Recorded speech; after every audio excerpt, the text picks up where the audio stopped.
Bam, bam, ba-da-da, ba. Bam, bam, bam, bam, bam, ba-da-da, bam, bam, bam, bam, bam, bam, ba-da-da, bam, bam, bam, bam, bam, bam, ba-da-da. What up, Liana? Good to see you. Thank you for dropping by. Today has been non-stop. Excited to prep everything for both the kids returning to school tomorrow and I return to school tomorrow and have 2 new classes starting. So that's going to be fun. But we gonna make it. That's the key important thing, is we gonna make it.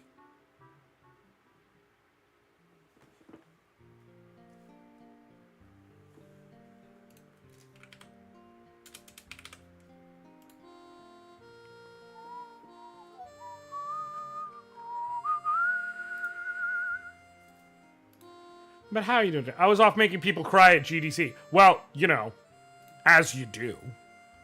And yeah, so I am officially invited to and taking part in MagicCon Vegas. So, and I decided that if I was going to, like, with submitting for it and everything, if I got invited, I was going to do a Final Fantasy cosplay. And Angeal felt like the right one to do. Like, out of all of them, it feels like the right one to do.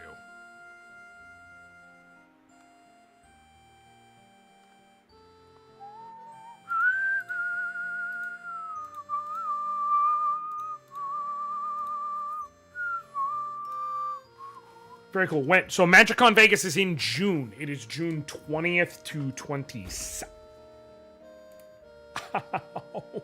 I just slammed my knee into my disc. 20th to 22nd.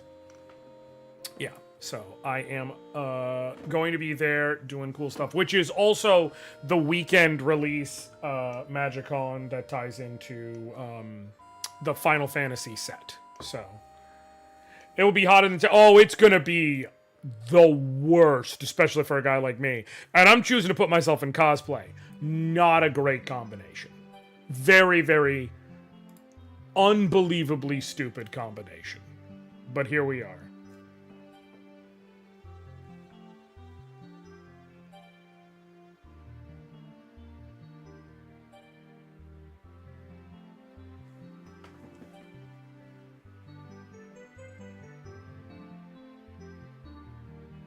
But you know, you live, you learn, you laugh, you love your girl boss. I don't know.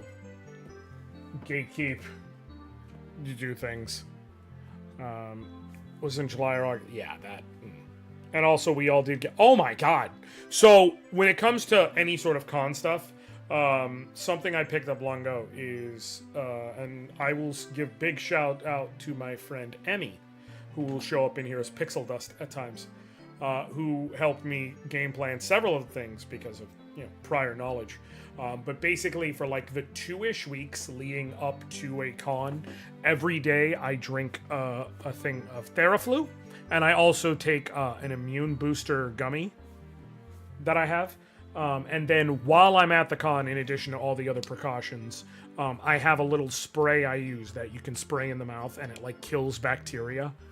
And you just hit that. It's very small, this big. Put it in the pocket. You can hit that like once every hour or so. PAX East and PAX West, I did not get so much as the sniffles. So that is like, I am hella on top of like, no, I ain't trying to bring anything back to the kids. You know what I mean? So fun times there.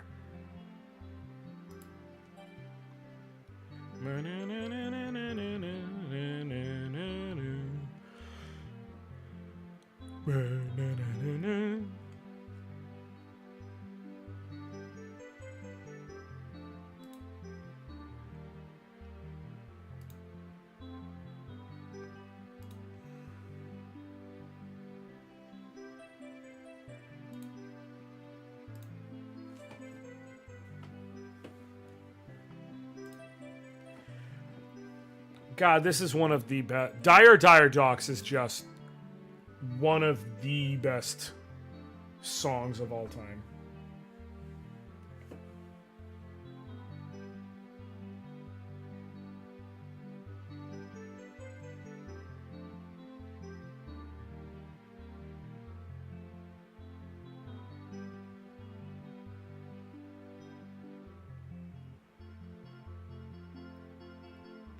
Also, I will shout out my two folks I thoroughly enjoy and want to support. Hold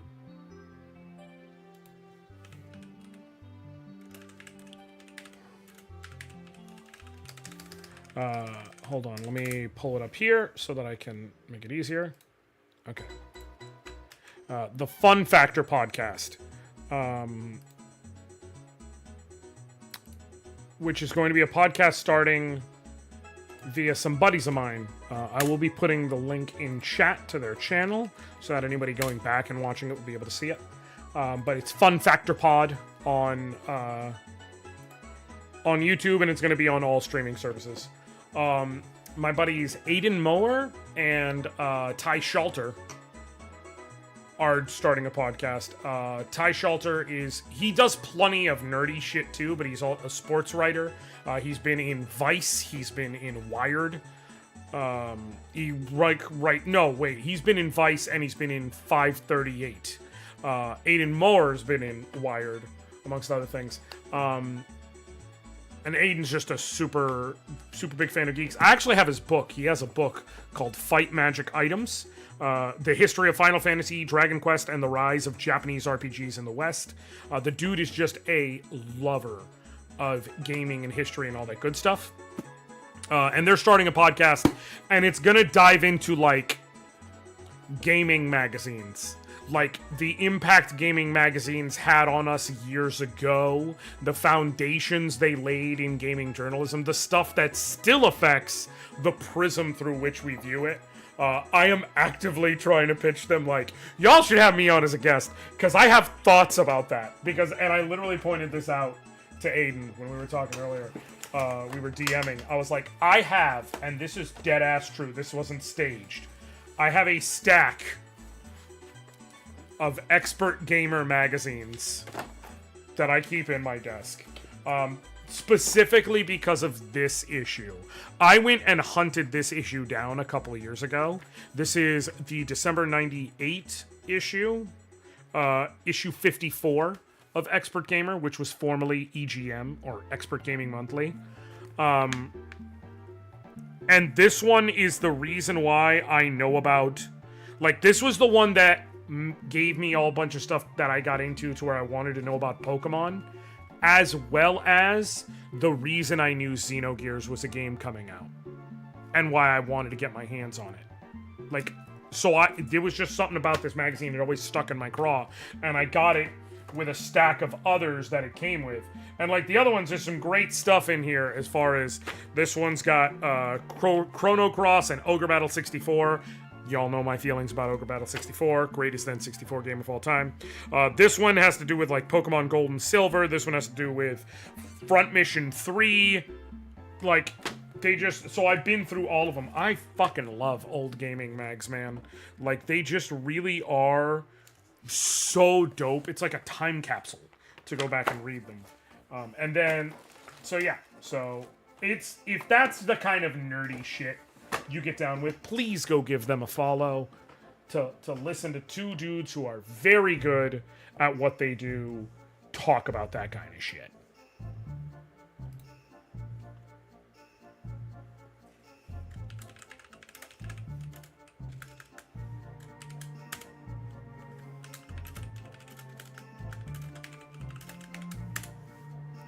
So, okay. We're gonna hop into the game. I gotta remember, I feel like I prepped a party for... I feel like I prepped a party for Scheherazade, but I can't remember who it was. So I am going to pull up last episode and see real quick. And if not, we'll just prep a party now. I feel like I did. I might be lying to everybody.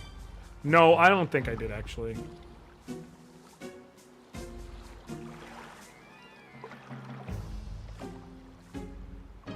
No, I didn't. Right? No, I went and recruited a whole bunch of people. Right. Okay. I went and recruited a whole bunch of people, but we can pick our party. What up, Allie? No, because that was just... I did a whole shit ass of recruitment. So, we're gonna have to do prep, but we'll just continue the story first, and then we'll go run and do the prep. So, this area is going to be the party where we get the single most flexibility, basically, in the game. All right, unload the oil barrels. Commander Anoriand will use the oil to burn down this fortress. But if we're to succeed, you must go shut the floodgate located at the far end. Once it's shut, we'll pour in the oil and set the entire fortress ablaze. So the floodgate's at the far end of the fortress. Yes, I've already sent Kasumi to scout the area. Commander Anoriand, please choose who you will take with you. Anoriand, let's get this show on the road.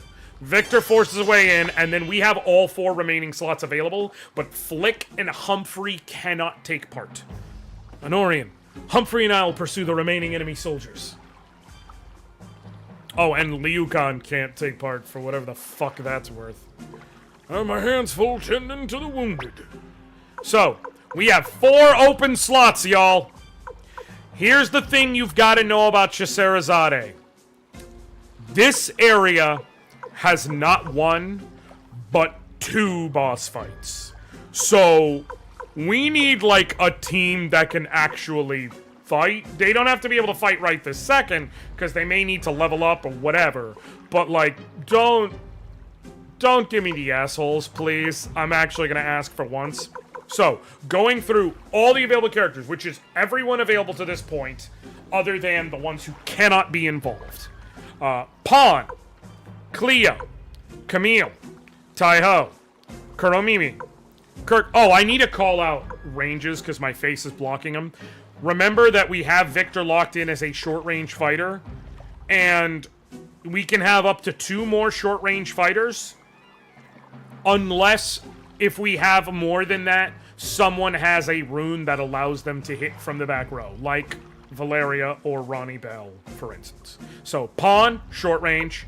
Cleo's long range. Camille is medium range. Taiho's medium range. Kuromimi, short range. Kirkus is long range. Valeria's short range, but has a rune that allows her to attack freely. Eileen's long range. Lorelai's long range. Stallion's long range. Yamku's medium. Lepont is short range. Kryn is long. Juppo is long. Kimberly is short range. Kreutz is short range. Mose is medium. Sheena's short range, but comes with the lightning rune. Hicks is short range. Kai is medium. Sidonia's long range. Fukien's short range, and comes with that resurrection rune bolted on, can't be removed. Sylvina's long range. Gen is short range. Meg is long range. Luke is short range, but is a mage anyways. Ronnie Bell is short range, but has a rune that allows her to attack freely. Kage's long. Fusulu is short range. Y'all know what he's about at this point. Y'all keep voting him in, and I get it. Big Tiger Man hurt bad. Fuma's long. Mina's short. Mina is short range. She's a dancer. She literally fights with like a shawl. Blackman is short range. No, medium range. He fights with a hoe. Kirk is short range. Sarah's long range, Antonio's medium, Lester's medium, Clive is long range, and he has his fucking gun. Crowley is short range, but again, straight up mage. Kasim is short range, Futch is medium, Angie is medium, Alan is short range and has a rage rune bolted on, which is the upgraded version of the fire rune. Varkas is medium, Kamandol is short range, EK is short range, Gon is short range and has a very cool sword. Griffith is short range. Glenchiel is short range. He's like the foil to Alan. He's basically like Flick, but more magically attuned. And he has a Thunder rune, which is an upgraded lightning rune. Hellion is short range, but pure mage, has that Mother Earth rune bolted on. Kasumi is long range. Kessler's medium. Kanek is medium. Quanda's medium. Leonardo's medium. Lot is short. She's a pure mage. Ruby is long. Ruby is medium. Mace is medium. Milich is short. Mies is medium. Morgan is short. Milia is medium. Moose is medium. Pesmerga is short and emo as hell. Quincy's long range. Sansuke short range. Sergey short range. Tengar is long range. And Warren is medium fucking range. That is everyone available. Give me 4 names.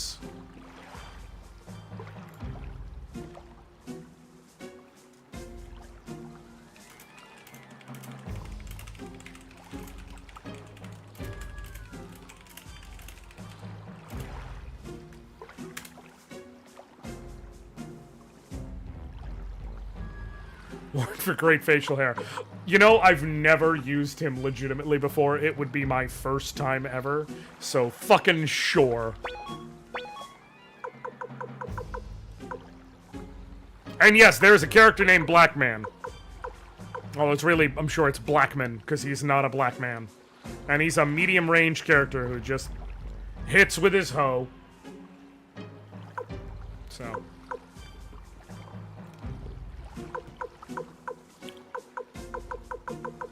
Give me the votes. Fusulu and Big Lady are both fine votes, Dorian. I'm just... Black Man does have a hoe.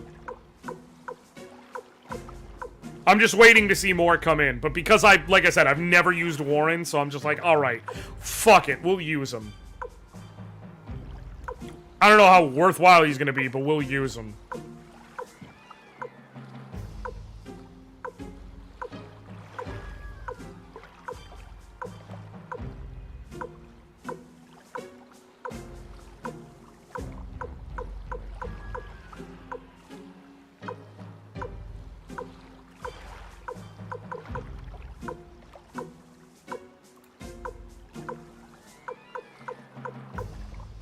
Yeah, I wasn't gonna even comment on Black Man using a hoe. That's not my place. Fair. Fair.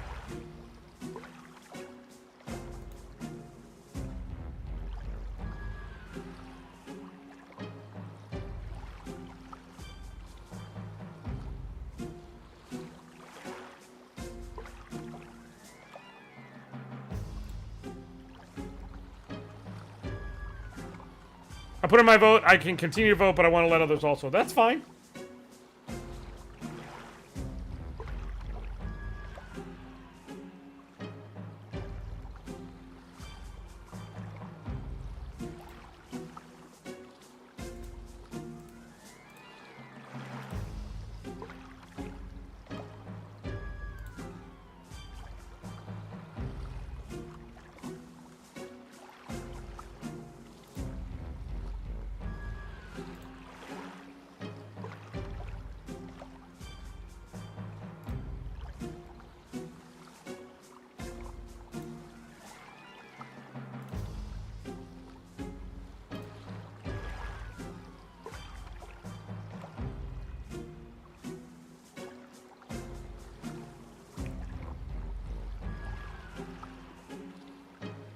I mean, if nothing else, I'll just take the ones that have been said already, but...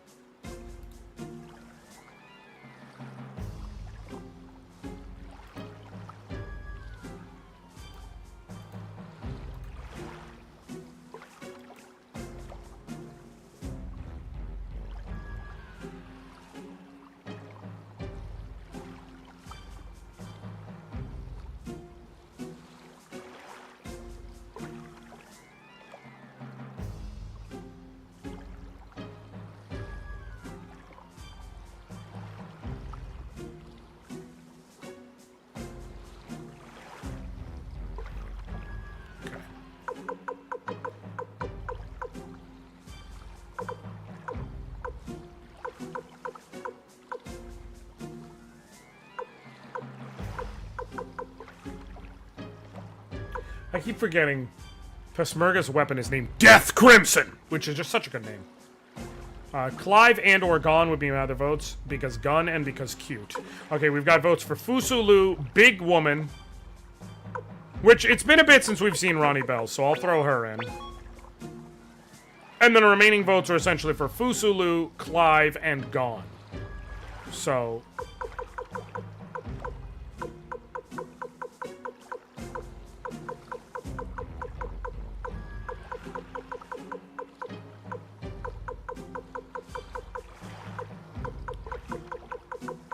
barring any other votes stepping in, I'm going to say Clive for reasons. And then also,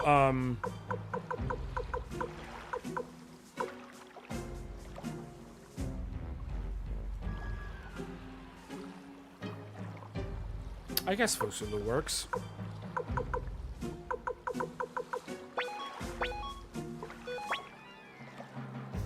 But first things first.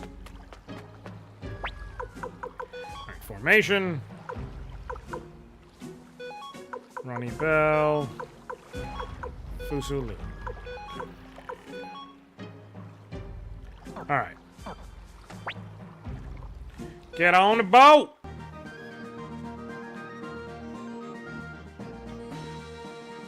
I know I could warp back, but like by the time we get there at this point, might as well just do this. Okay.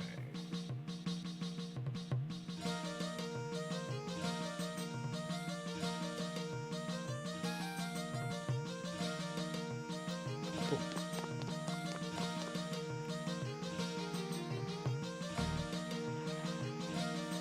Okay.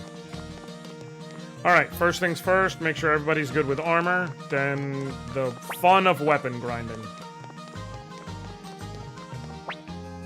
Okay.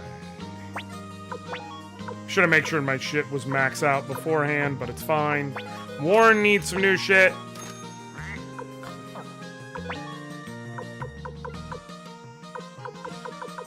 Everybody else is basically geared up.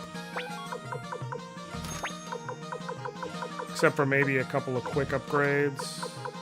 Nope. Dragon armor.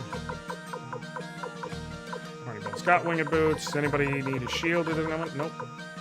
Nope. So guard rings. Full Warren. Thank God. Okay, you got a Mega Medicine. You got one. You got one.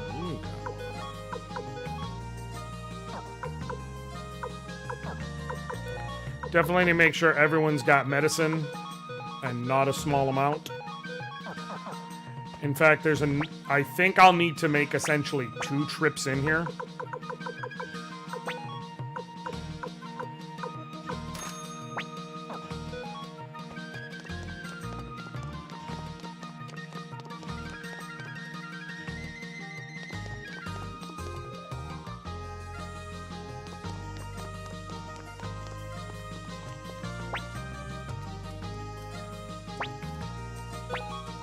Okay. Upgrade Ronnie Bell.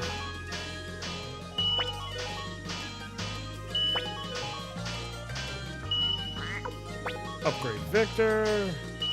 And this is why Victor has the highest theoretical power, whether or not he actually achieves that. Because at 185, his weapon is just stronger than everyone else's. We'll knock you up to 13, and then we will go and save and max out money again and head in there.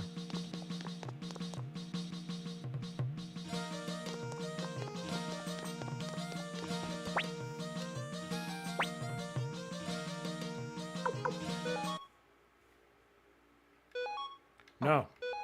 No.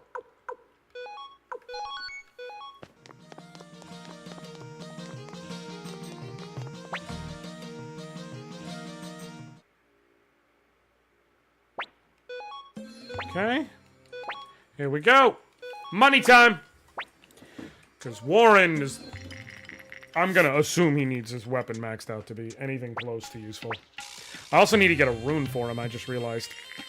But I don't know if he's any good with magic or not. I don't think he is. But...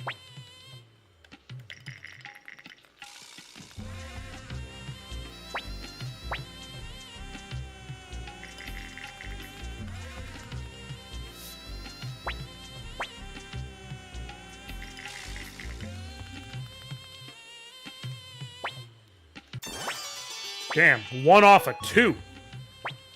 Not doing great, my guy.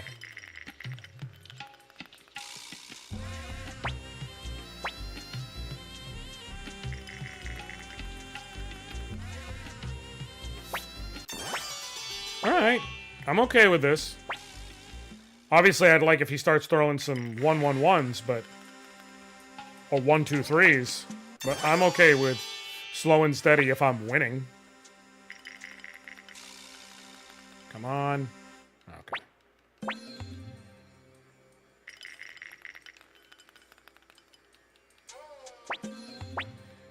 I am.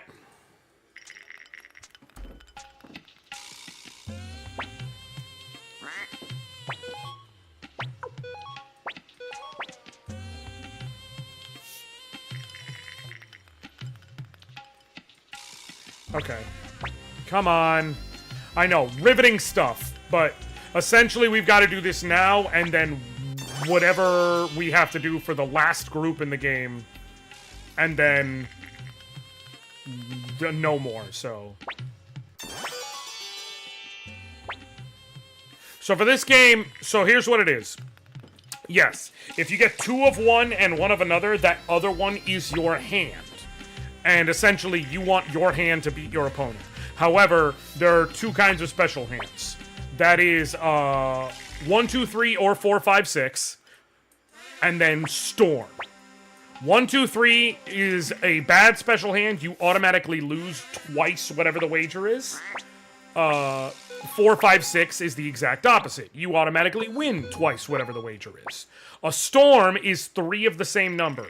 If it's 3 ones, you lose 3 times whatever the wager is.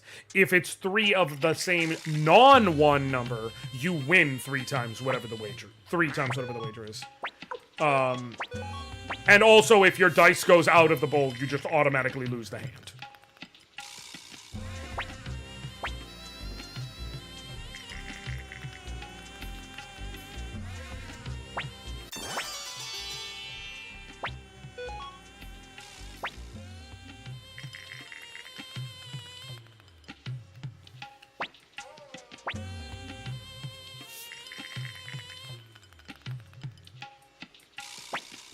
Son of a bitch.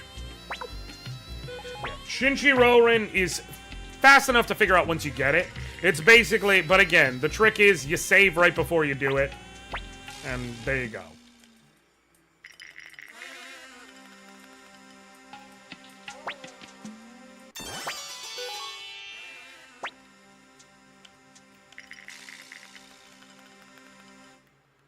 Okay, come on. Let's keep this kind of luck going.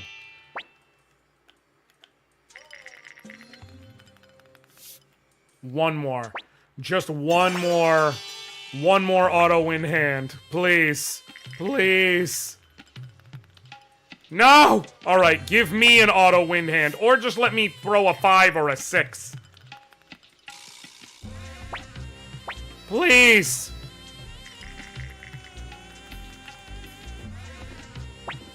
Nailed it!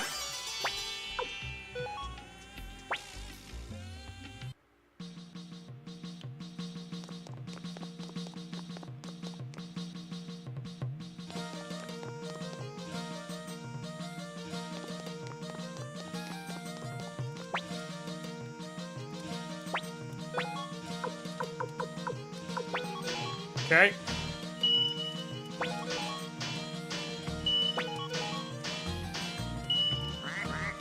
Okay, cool. Now, let me see something.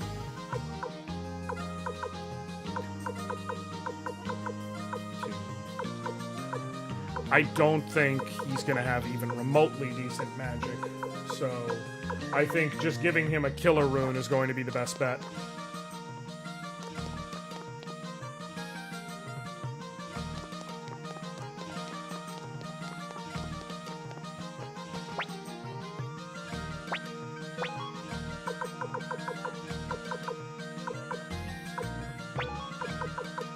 Okay. Sweet. Alright, now we're ready to head into Scheherazade. Though, here's the thing. We're going to essentially make 2 full trips. We're gonna go in, get all the items and shit we can get out of there, and level everyone up a bit. And I'll be using some spell charges and shit along the way. And then I will leave to heal up, and we'll go back in for the boss gauntlet of it all, because there's going to be... Motherfuck, wrong one. There's going to be 2 quick fights.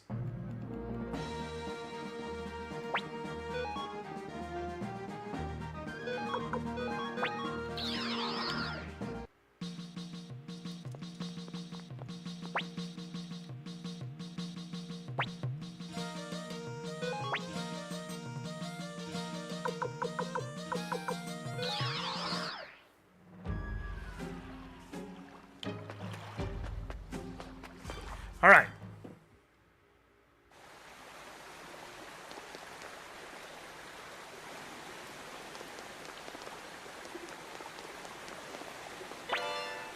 Tainted Chaos Shield, which is useless. There is one piece of gear here that will 1000% be guaranteed to be useful. But son of a bitch. Yes. I will fight them.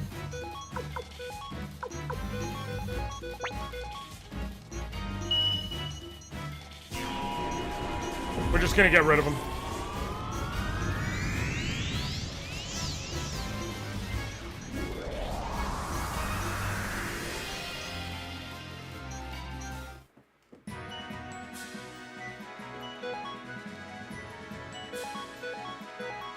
Sweet, I'm okay with that. It's not what I wanted them to drop, but I'm okay with more Mega Medicine, because I'll probably need it. What I want them to drop is the soldiers, several enemies here have rare drops that are useful. The elite soldiers have a chance to drop the Horned Helmet, which is a heavy helmet type, but for anyone who can use it, is the single strongest headpiece defensively in the game. The Cerberus enemies we can fight, like fiery, multi-headed dogs, will drop gold collars, which are the strongest defensive enemies for either of the 2 kobolds, and then the siren enemies you can fight have a chance at dropping thunder runes.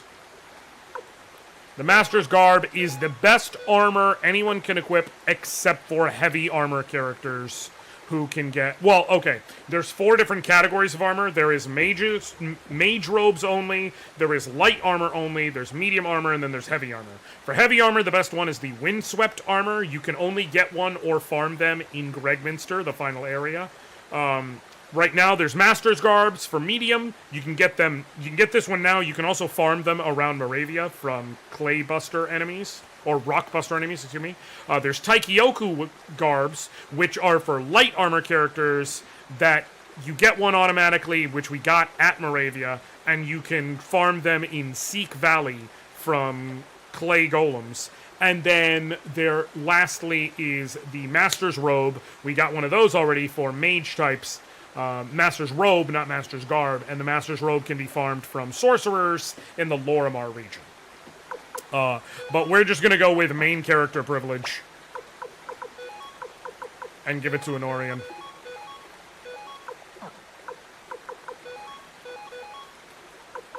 I'll maybe decide differently after that. No, I won't. Main character privilege always wins.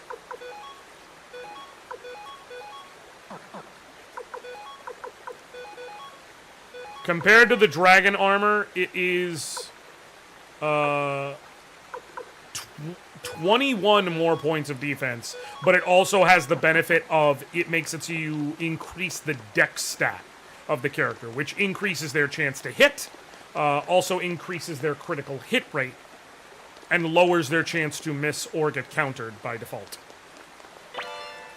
Obtain another Mega Medicine. Sweet. We'll just auto-attack our way through this one, since there's only 2 of them. Damn, Clive. Just to confirm, you choose your main character name, right? Yes! Yes, the main character's default name is Tyr. T-I-R. Well, let me rephrase. It doesn't come up in the game, but the canon name for the main character. Really, a lot of people refer to him as McDole, because that much is confirmed. He is the son of Tio McDole. Like, he's a McDole. It's just a thing.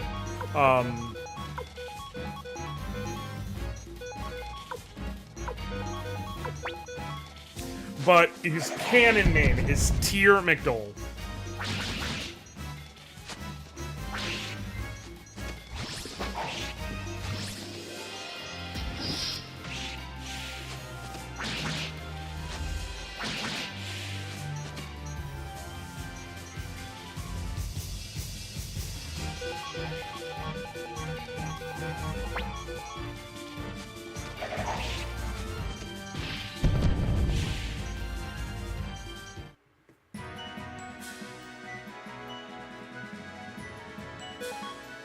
Alright, cool. Warren is fine, it seems. Having caught up with everyone. He's fine. Like, he seems like he's gonna be there. There's worse, there's better. He's got balanced enough skill, which is fine. If I'm being forced to bring a physical attacker to this section, I want it to be someone who has a good skills, or dex, I guess, stat, because of the second of the two bosses we'll be facing.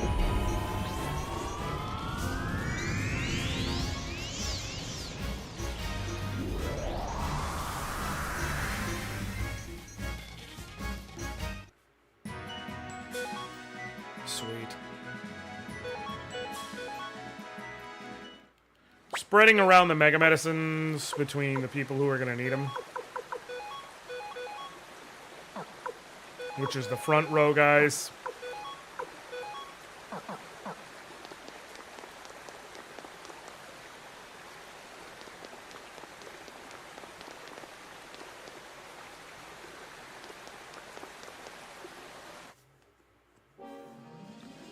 Let's see if I get lucky. Get a gold collar. Ow!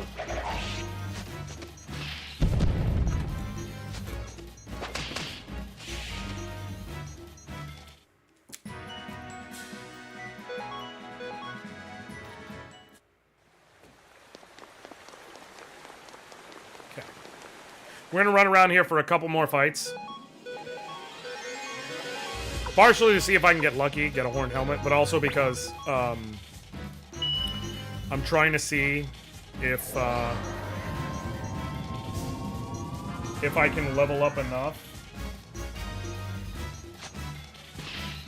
that I get a second level 4 spell charge, because it'll be really the fuck useful pretty shortly here. Oh, come on!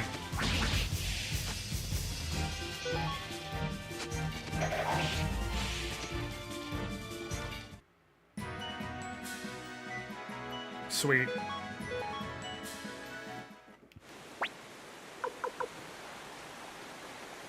I did. Okay, perfect. Where's Lonibel at? He's about to be 50. Let's do it until the frontliners each gain one more level. And then we'll go run and do the boss fights. Is it necessary? No. Just feels like it'd be good. How goes the collectathon? Listen, Kyle. I'm not doing that right now. Right now, I'm doing even though grinding is kind of pointless, I'm close enough to another level that it's like, okay, let's go for it. If you're talking about my personal file, I have officially gone through the worst of it all, to say the least. Well, let me phrase. Not even really. I've officially gone through the most annoying of it all.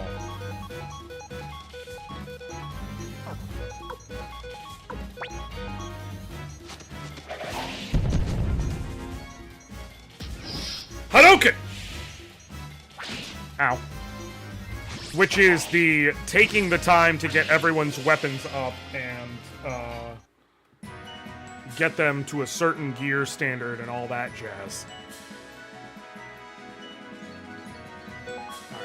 One more fight, and then we'll go heal, and then it's boss fight time. Yeah, I'm 60-something hours in on my personal file. Suffice it to say, it has kept me great company with my cardio and the gym.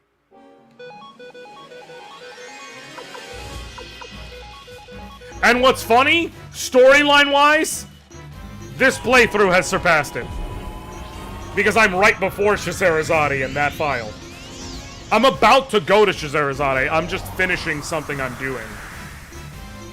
take me probably another hour or so, and then I'll be hopping over. But, yeah.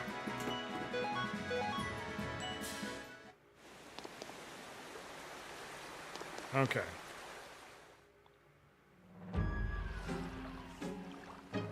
Alright. Let's go do this.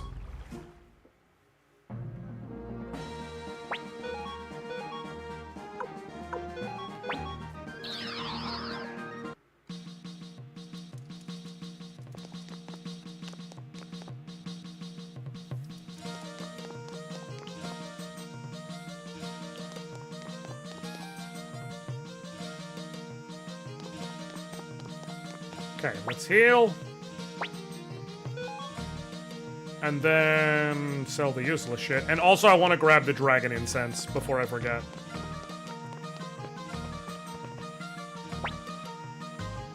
There we go. Sell this, sell this, all this. And just for safety's sake, extra mega medicine on everybody. Because who knows? Alright, let me go grab the dragon incense, and then we will go fight some bosses.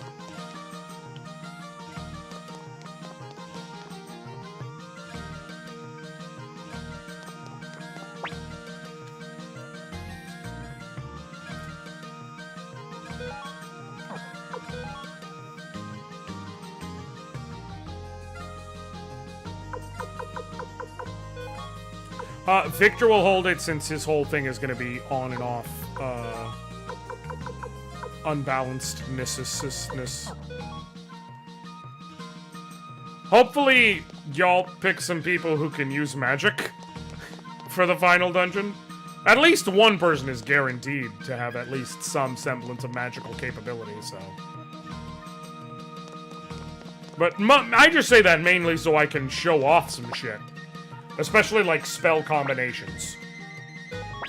Alright. Scheherazade. Let's go do this damn thing. Save before going in. Sweet. Let's do it.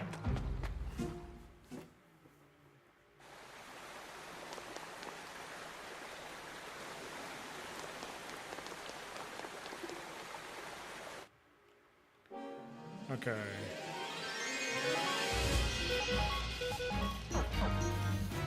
I'm just gonna let him go. I won't need a spare Thunder Rune. It's not like I'll need multiple Thunder Rune users.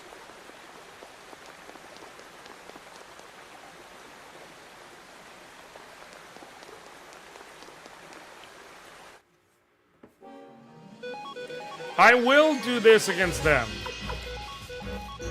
Mainly because I would love to get a Horned Helm.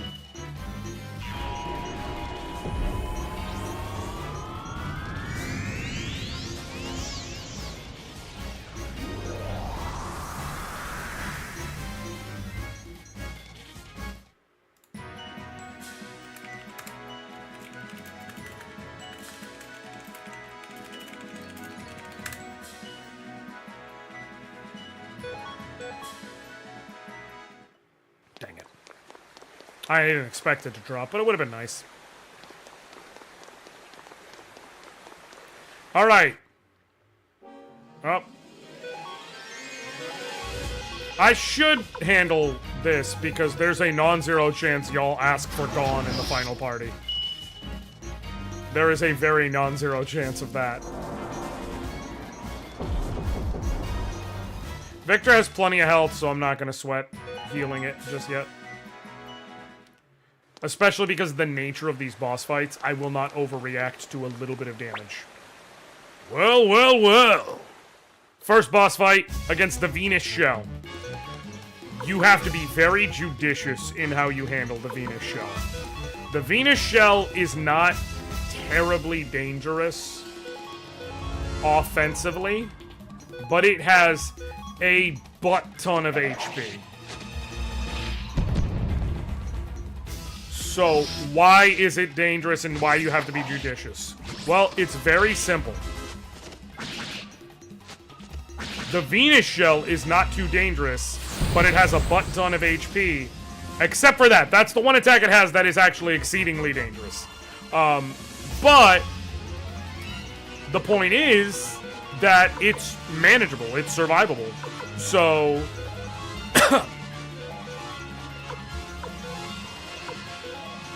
the reason, however, that it is dangerous as a boss is that the other boss I mentioned will be, unlike the previous generals where you either gotten to resolve things through diplomacy or... Shit, Victor's dead. Oh, I lost. Oh, not necessarily, but this isn't going to be good at all. Okay. Everybody, Mega Medicine yourself. You Mega Medicine Fusulu. You Mega Medicine, I guess you just attack? Or Mega Medicine yourself again if it comes to that. Warren Mega Medicine himself. Clive Mega Medicine himself.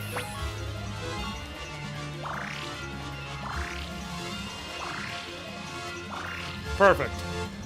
He'll do that, and then Fusulu will re-heal himself real quick.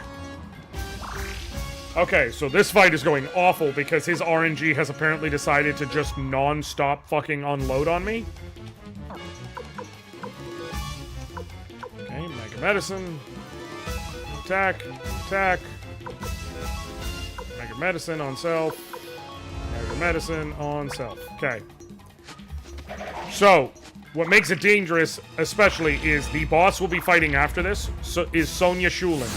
And she, guaranteed, will be using only big-time damaging moves on the whole party. And she has a super high dodge and counter rate. Meaning, she's gonna be doing a lot of fucking damage to you. I'm gonna try it. See if I survive. If not... a little bit of luck with not fucking hitting me with lightning again would be nice. Yo, is this a joke? I have never seen it be this aggro. Like, ever. Is it because I'm streaming? Do you just not like streamers?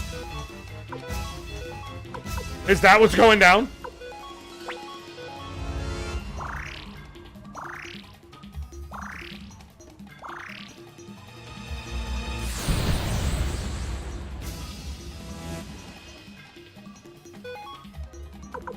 This has to be some type of evil plank.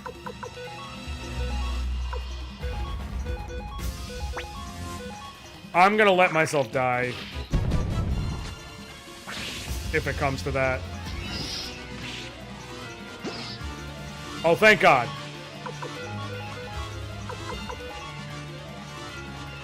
One more shot of it for Warren. Warren, one more shot on Clive. And Clive, you attack. You have the highest crit rate.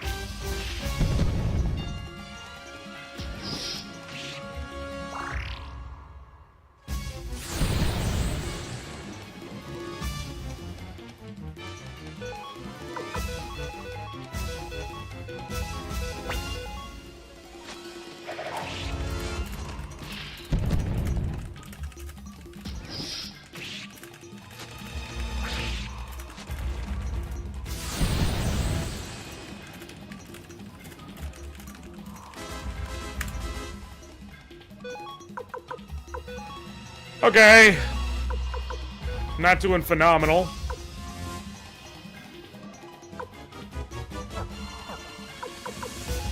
At all. It's not over yet, but we're not doing great. Okay, that's actually fine. Now I can make a medicine on myself. Attack. Yes, now is the time to get lucky critical hits. Oh my God! That was a fucking time that it did not need to be.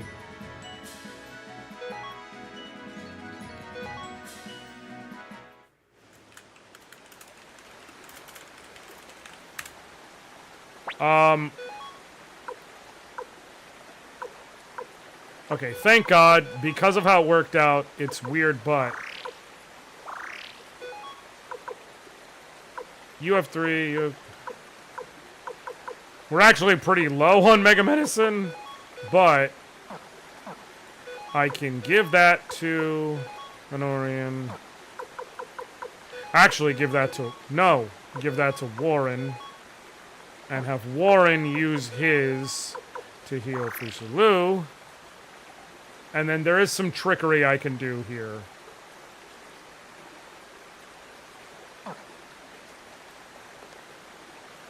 Okay. I'll go shut the floodgate. You wait here, Anoriand.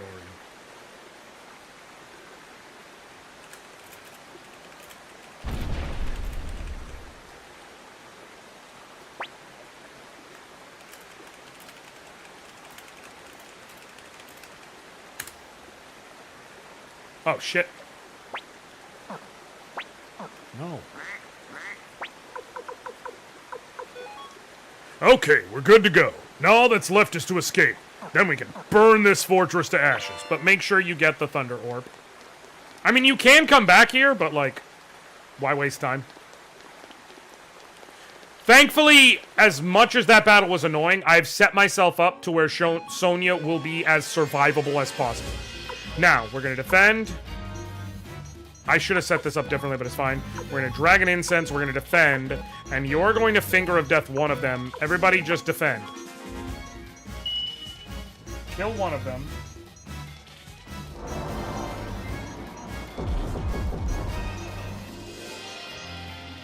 Of course you hit Victor. Defend. You, no. You, Dragon Incense. You defend, defend, defend, defend. Okay. Fuck!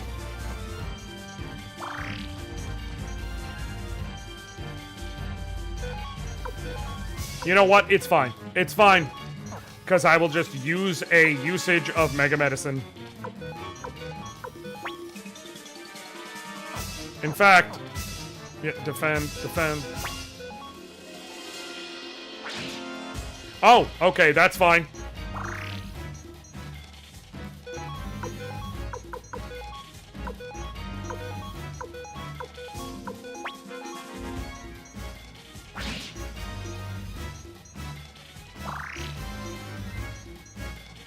Okay, defend. We're close enough. No, because that'll still go off, so I'm gonna Finger of Death. And here's why.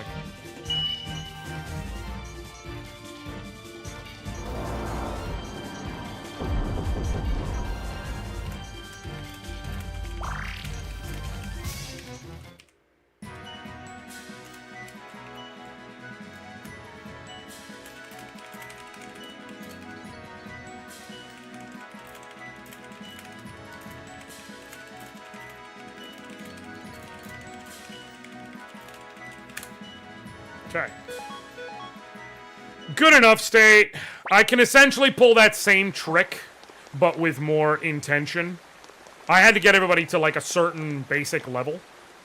But now, I can just defend, Dragon Incense, defend.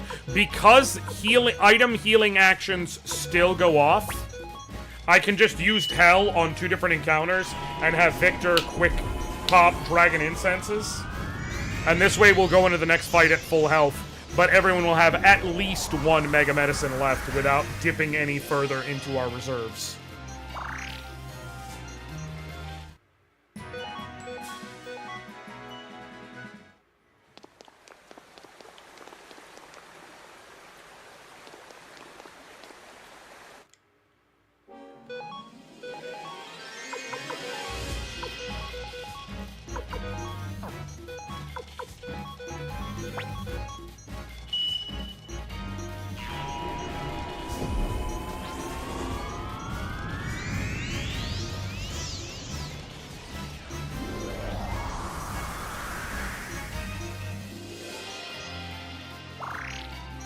Okay, there we go. Now everyone's up to max. And Ronnie Bell leveled up. Nice. And we got a Horned Helmet! Hey! If we use any character who can wield, who can use heavy armor, that will be... So I'm going to pop that into Anoriand's inventory. I'll also put the Thunder Orb. I know just to save myself time. Cool. Victor can't use it, right? Fusu Lu can. I'm just gonna leave it down. Here we go. Wait, Anoriand. There's something I must ask you. Hey, you're that Imperial General. Yes. I'm the last of the 5 great generals. Answer me this, Anoriand. Why did you betray the Empire? Why did you betray General Tio? Your own father. You've incited rebellion, brought on war, and sacrificed countless lives. Is this what you call justice?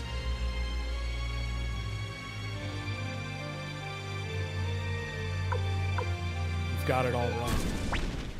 What? Remember, the plan was to set fire to this place. We were going and turning off the floodgate. They had filled this area with oil, and they were going to set fire to it. And notice it happened while we're still inside. Why's the fire already been lit? It's too early! An all-consuming fire. Is that your answer? Is that what you want? You have General Tio's blood on your hands, and now you will pay for it with your life. Prepare to die! Boss fight 2. Sonya does not fuck around. And she can and will counterattack you and deal a ton of damage, which is why I went without casting Final Judgment, because it will deal a lot of damage. She does not have a lot of HP. She's super high damage, low sustain.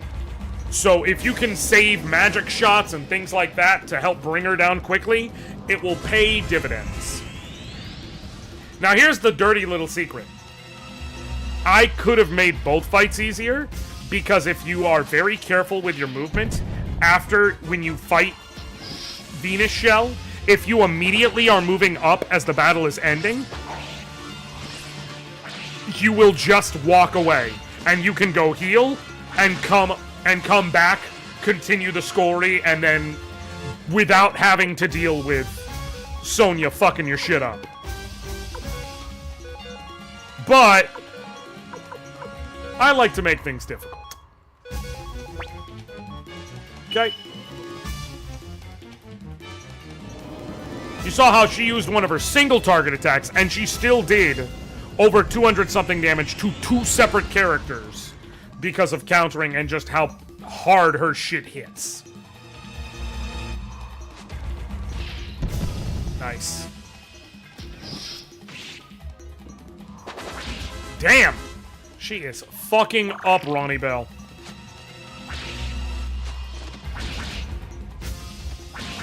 Nice! Hell yeah! This is why you save your shots of Final Judgment. Because you can completely mitigate this fight. I guess I never stood a chance. After all, you did defeat General Tio.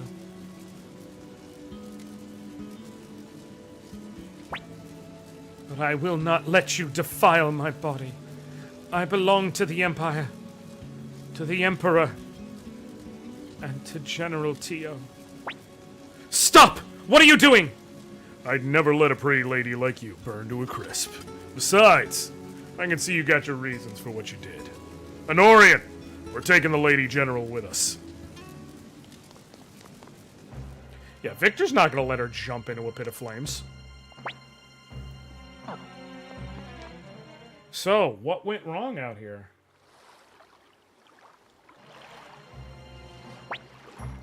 Sir Matthew!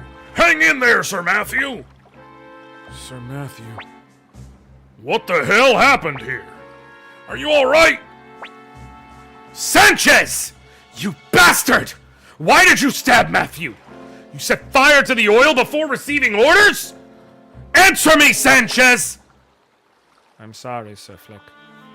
I've been deceiving all of you right from the start. What?! I've faithfully served His Majesty, the Emperor, since the War of Succession 7 years ago. Then it was you! You were the spy! That's right. During the days of the War of Succession, the Emperor was a wonderful man, and I, like everyone else, swore allegiance to him. So you were behind the attack on the hideout when Odessa... Are you to blame for Odessa's death? My actions led to her death. I won't deny it. It's continued to weigh heavily on me. Being around you people, I began to question myself. What was just? What was the right thing for me to do? In the end, I chose to remain loyal to the Emperor. It's difficult to change one's way of life at my age. I'm sorry about Lady Odessa. What up, Graham? Also, yes, Karaka, you could say that Sanchez was dirty. Don't you dare speak her name! You've lost that privilege, you filth! You're right. I'll never forgive you! I swear on my sword, Odessa, that I'll take your head! I understand. I have no regrets. Just remember this. I've come to care for you, all of you. Sir Flick, you're still inexperienced, but the honesty that stems from that is something I've coveted. And I'm sure it's something that old Lady Odessa loved about you. Sanchez! Prepare to die! Wait, please. Sir Matthew! Sir Matthew, are you all right? If we kill Sanchez now, And the men discover he was a spy, it will affect the morale of the entire Liberation Army. We can deal with him later. Right now, we must marshal our forces and march on Gregminster. Don't be ridiculous, Matthew. You're gravely wounded. If you move about now, you'll die. Everything has its time and place, and right now is the time to fight. If we miss this opportunity, we'll never defeat the Empire. Commander Anoriand, you must decide. In any case, we should return to the castle for now. yeah, you don't get to do anything to Sanchez. He betrayed you. And sometimes that happens. You saw how I just ran in and immediately ran downstairs? Every fiber of your being, if you're playing this game, because every other time the story progresses, you go up to the war room. Every fiber of your being is telling you, run up to the war room when you get back to the castle. Fucking don't. This is the single easiest recruit to miss and the one that has ruined more 108-star runs than anyone else. You immediately run downstairs into the basement, you have this scene, and then you talk to Sonya and recruit her. And then make sure you have all 107 other Stars of Destiny besides Gremio alive, and then you will see what happens. I remember you. You used to be one of General Teo's servants. My name's Cleo, Lady Sonya. What are you doing here? I take it you're another traitor? Lady Sonya, I was always by Master Teo's side, so I understand how you feel. I really do. I also know about your relationship with Master Teo. Insolent girl! Don't speak another word! Lady Sonya, do you think Master Teo hated Master Anoriand? You're the one person who could have become the mother to Master Anoriand, and yet now you despise him. I can't bear the thought. But I cannot abandon my loyalty to the Empire and to General Teo. The look on Master Teo's face when he died was one of peace. He seemed happy to witness how much his son had grown. Please remember that. And now you go talk to her. Anoriand. What do you want? If you wish to execute me, do it quickly. I want you to join us. I despise you, yet you want me to join you. It doesn't matter. You have a point there! It doesn't matter. Very well. I'll join you. But I won't help you fight. I'll stay by your side so I can witness your death. And Sonya Shulin joins the army.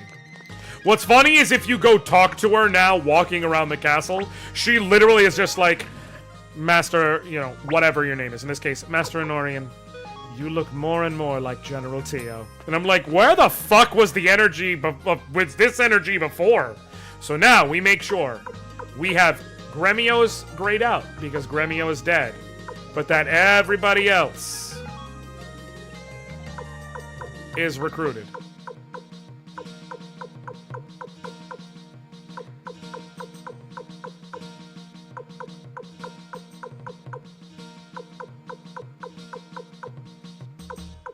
And they are.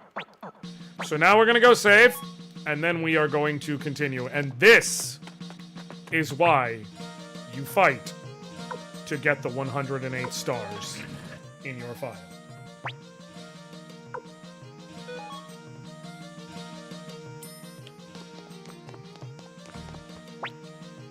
First, let's heal.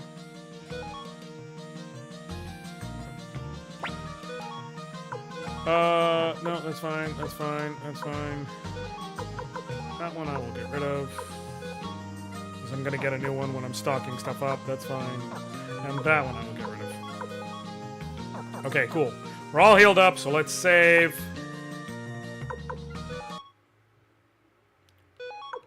Also, y'all can start percolating now on who our team is going to be for the final assault on Gregminster. We are going to have 3 open slots because Flick and Victor will both be forced into our party for that segment. But the other 3 slots are up to us. And remember, Victor's got the clone rune, so you can literally pick all short-range characters for all I care. It's not optimal, but you could. I must speak with Sir Matthew. Commander Anoriand, Scheherazade has fallen. Our way to the capital is now clear. It is time to gather our forces and attack Gregminster. Commander Anoriand, please give me the order to march forward. As a physician, let me make this clear. I will not allow Sir Matthew to go into battle. But I must go. I can't just abandon my duty. I swore to my sister Odessa. March on the capital. Thank you, Commander Anoriand. 20,000 Imperial troops remain within the capital. They will be desperate and prepared to fight to the death.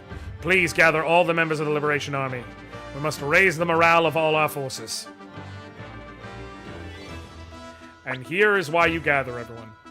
All right. Our troops have all assembled, Sir Matthew. Commander Anoriand, let's begin. Warriors of the Liberation Army, the time has come, at last! This is the final hour of the tyrannical imperial regime that has impressed us for far, far too long. Think of your friends, think of your families, and fight for them today! The earth quakes with the wrath of the people. Their cries echo in the heavens. Now is the time for this to end. I love how they put Warren up at the front, because they mention he's rich, and so I guess he just gets to be important at the very end. Even though, again, you have just seen the first time I've ever used that bastard.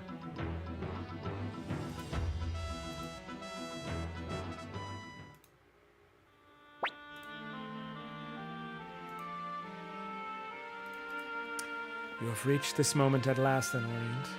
The time has come to tell you everything. My sister, Wendy, lusts for vengeance against this world. Centuries ago, our ancestors, the Detouring clan, possessed a power that led to their massacre.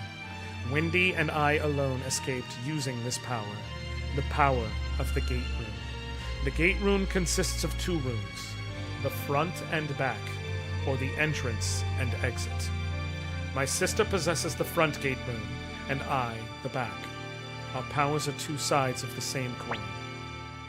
Then it was Wendy who tried to kill you? To increase her own power, my sister attempted to take the back gate rune from me.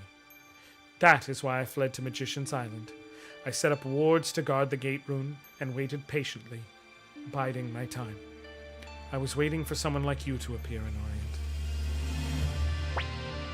Listen, everyone. The 108 stars of destiny have all come together here.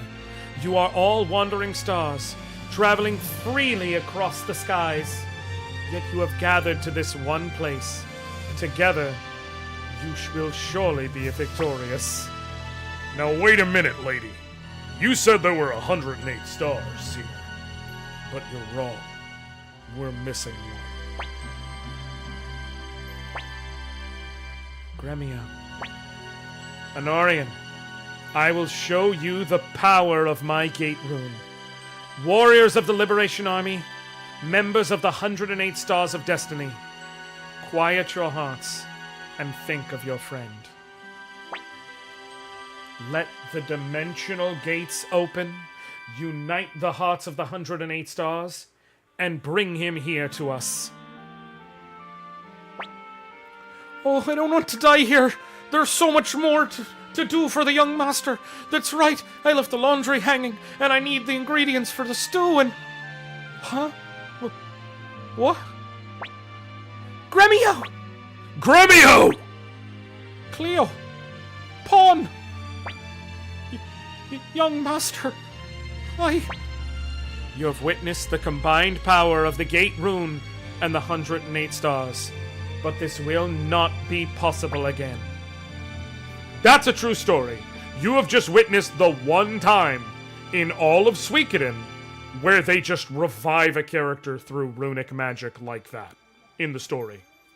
Otherwise, motherfuckers die and stay dead. Our war with the Empire is nearing its end. We've lost many of our own. For our departed comrades, and above all, for the sake of our future, we must fight on. We must bring an end to this war. Under the banner of the Liberation Army. Under our commander, Anoriand.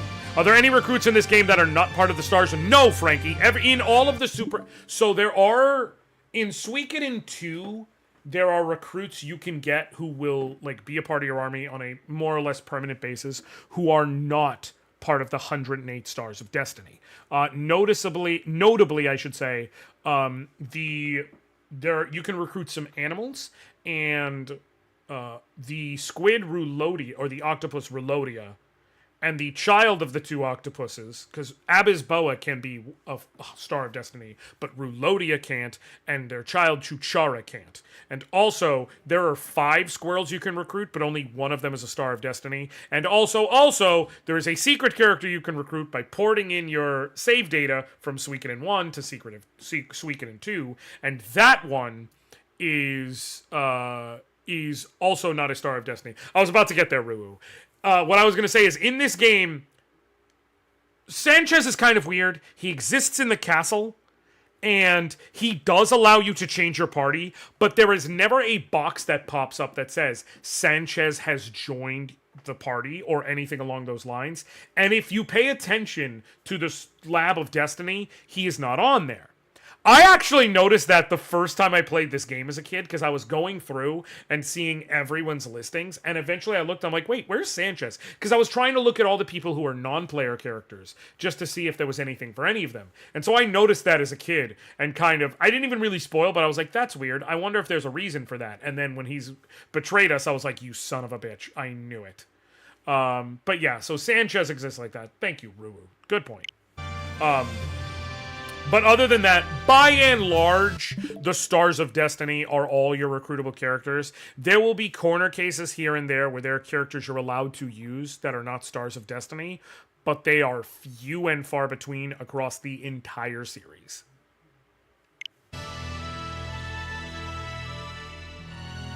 Victory will be ours! Victory will be ours! Victory will be ours! Victory will be ours! Victory will be ours! With 108 Stars of Destiny, they really need to give you more characters? You would think so, and yet. Y'all better put up a good fight tomorrow. Ain't that right, Sidonia?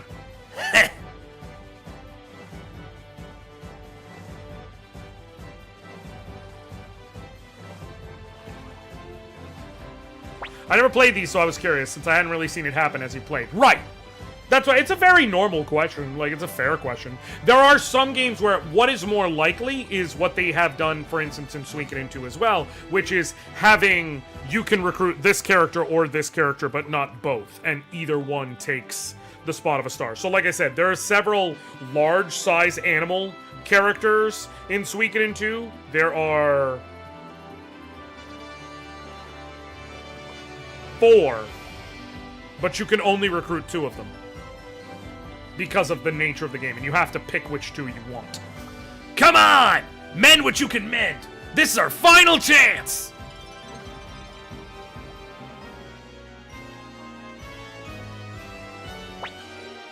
We show them power of kobolds! Everyone, follow Kuromimi! Woof woof!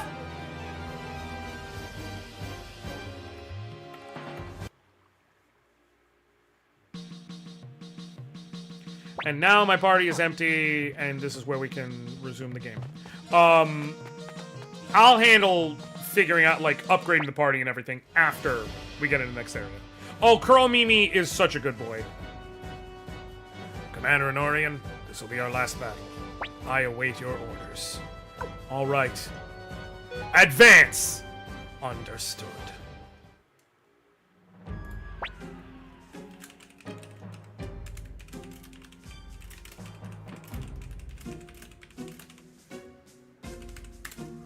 Sir Uber, the Liberation Army is approaching. Yeah! We get to see this useless sack of shit one more time. Liberation Army? Against the might of our 100,000 troops, their pathetic band of rebels can hardly be called an army. Master Anoriand, we spotted the enemy army. They number about 100,000 strong. 100,000? That's impossible! Most of that number must be monsters conjured by my sister. I will send them back to the underworld. O Gate Rune, return those summoned by thy kin to whence they came.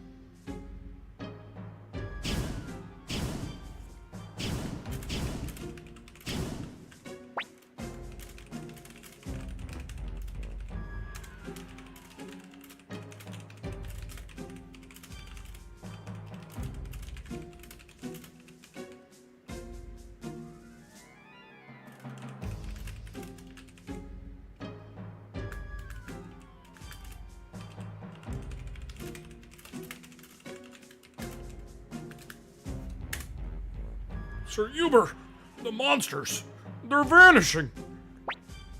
What? They must have Lady Windy's sister with them. Not to worry. She stands no chance against Lady Windy's magic on her own. It's no use. I'm not strong enough to defeat my sister. I can use the Soul Eater. You mustn't. You must never use that rune's power. Babe, I've been using it so fucking much. This run, do you know how many times I've cast Hell in this run? Inheritor of the Gate Rune, I will lend you my power. O Dragon Rune, grant her your inhuman power, your power that rends the heavens. Sir Uber! Have no fear. Even without the monsters, we still have the advantage. All troops, advance!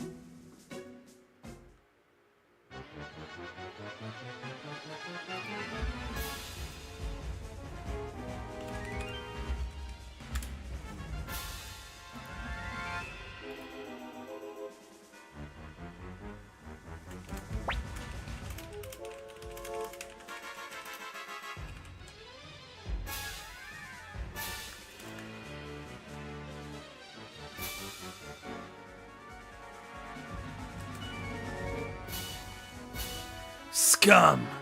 Trash! How dare you defy me! I'll slaughter you! I don't think so! Alright. This attack has a specific turn where you know what's coming, but you don't now. So, we will start with the smart thing. Let's go with ninjas out the gate.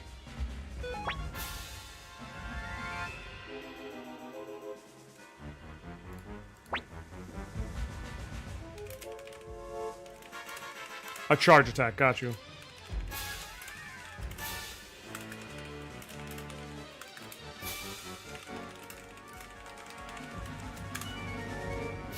They changed that Girl Mimi line. Yeah!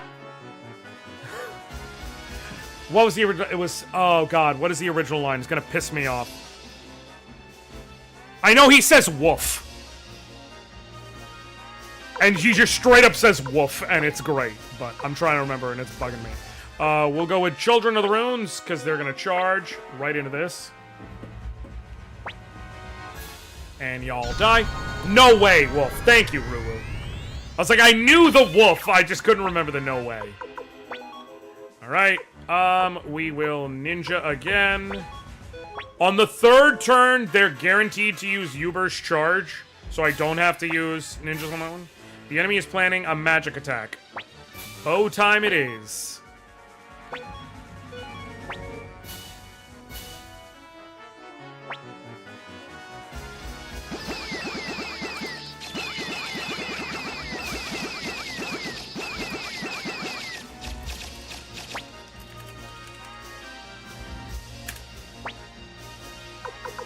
I will use the thieves just in case they've changed it. I'm guessing they haven't. They haven't up until now, but there's no reason not to because I'll have this fight done before. I couldn't find out. It's going to be Uber's charge. It's going to be Uber's charge. So, let's go with Soldier Beauties. An opportunity to test out my techniques, I suppose. Yep. Bang. It's the same power as magic users. Merchants, see if you can convince some of them to join us.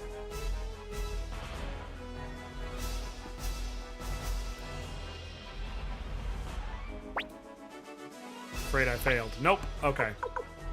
Now then. I'm gonna go with thieves.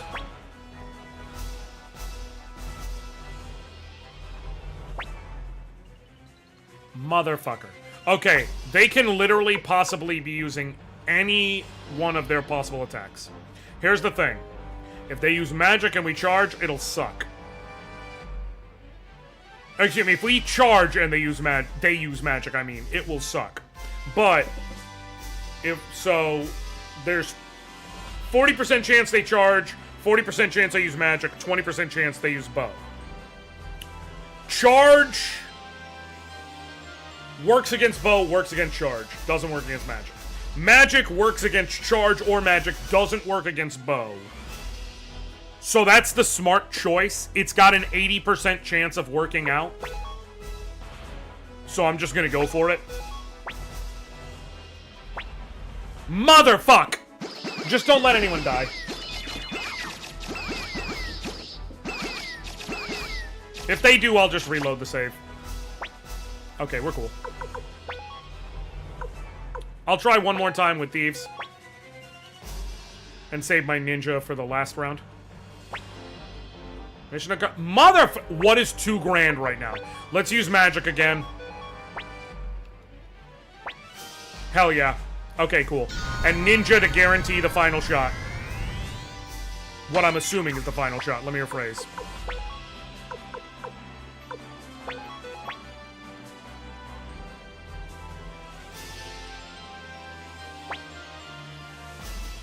Magic. Cool.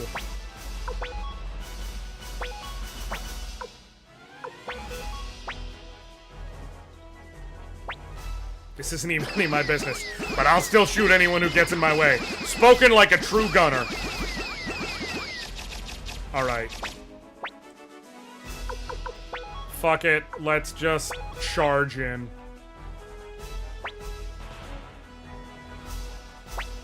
I'm guessing they're not gonna...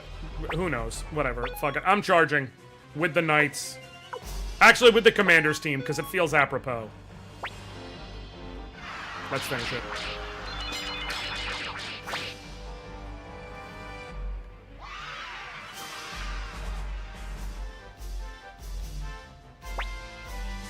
Congratulations. Our forces were victorious. Bah. Looks like this is the end of the line.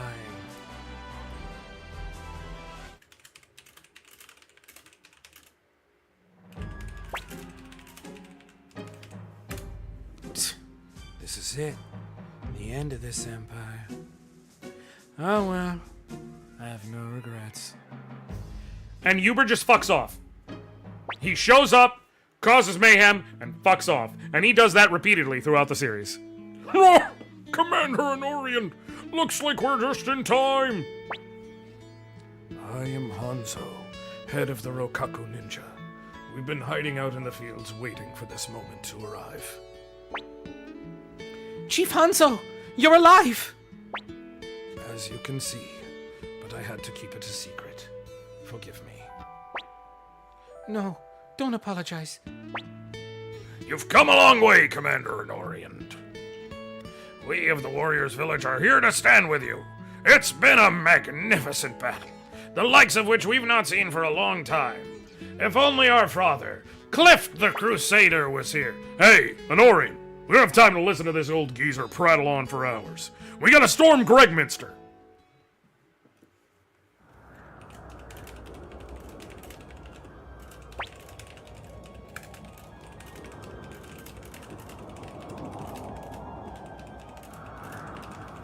Look at us, Anoriand. Back in Gregminster, and under very different circumstances from when we escaped. Now then, all that's left is to bring down Barbarossa. Time to take the palace, Anoriand. Commander, take me with you. I want to avenge Odessa with my own hands. Please. And now we've got to fill out our last 3 party member slots, and y'all get to vote on who we use, and it's basically anybody. Since the last time, the only ones who were added were Gremio and Sonya. I will tell you, Sonya is a great balanced character. She's got good attack, good magic, good little bit of everything. She has a water rune. I would go give her the the flowing rune instead to be a good healer. Gremio is good defensively, is not especially wonderful, but like, you know, it would make sense for me to bring Humphrey Ruwu. But I don't have to bring Humphrey, because I can always... I'm gonna eventually play Suikoden 2 on the channel. It's my favorite. Hello. But I'm not gonna do it right away, so I can always just take the file and go and give him, the Windspun armor to transfer over. One fun thing about Gremio, now that you have access to maxing out his weapon, his axe becomes Axe of the Oath. Although I'm pretty sure it's still Axe of the Oath in this version. I know that's what it was in the original. Which is such a great name given the arc of his story. Like I said, he's not a great character, but I can understand if you want it for story reasons. If you're trying to pick, like, who are some badass characters who will be good and strong for going in, Kuromimi, I'm fine with having him in. Sonya, like I said, great choice. Any sort of mixed magic and fighters always going to work well.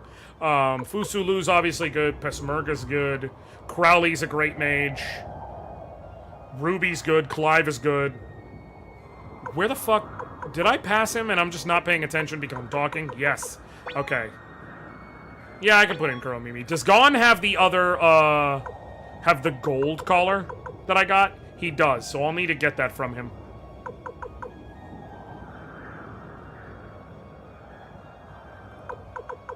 So yeah, I've already put in votes. Also, I'm fine with Humphrey, because here's the thing. Victor can go in the back row because he's got the clone rune.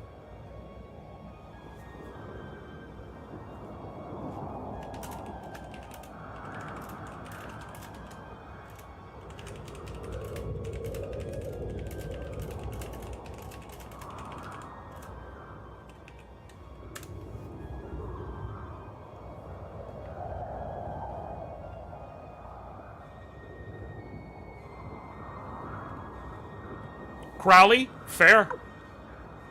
I might change his rune, but not a bad choice.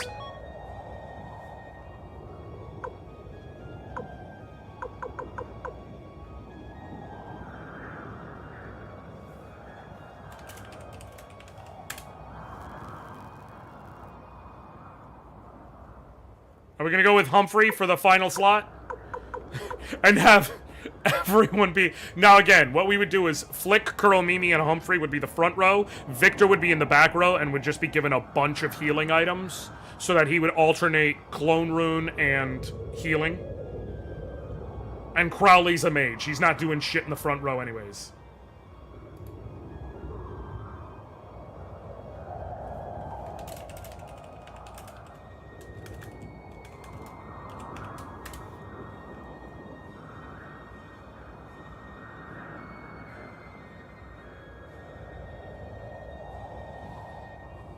Just waiting to see if anybody else wants to throw in a vote and argue over anything before I toss him in. Humphrey's a good character, though. Not a bad choice at all.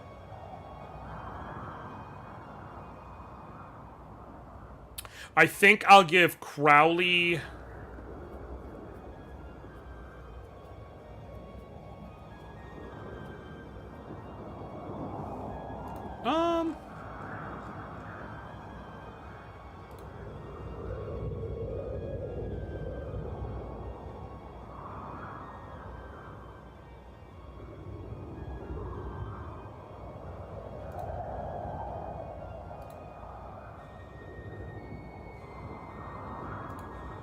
Not that. Hold on.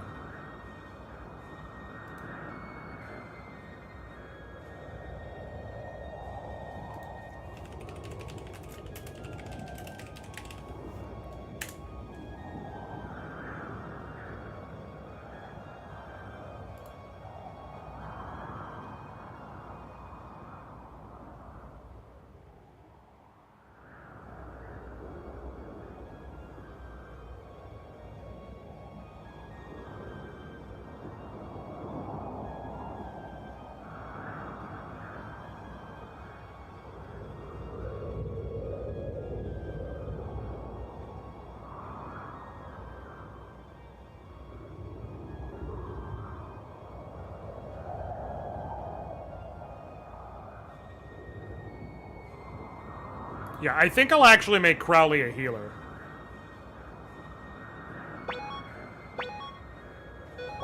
He'd give us plenty of healing for this. Please be careful, Commander Anoriand. We may have defeated the Imperial Army, but the Emperor himself is a formidable foe.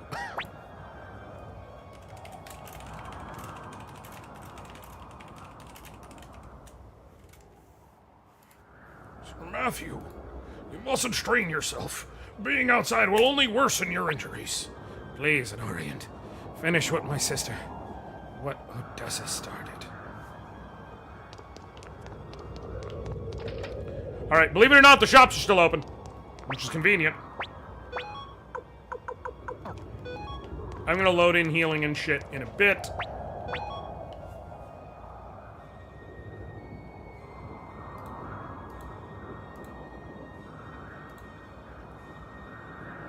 Okay. Oh, we can buy Master's Robes now, that's right. Okay, we're gonna go back to the castle. And we'll do our upgrading there, because we have several things we need to do. First things first, actually, though. Formation. This is so fucking funny.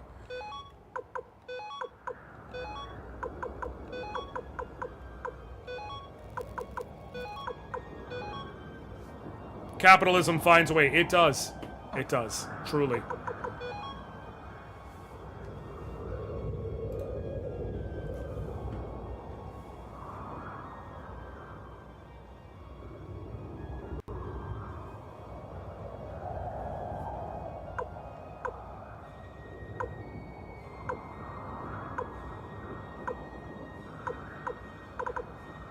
What the hell? Okay.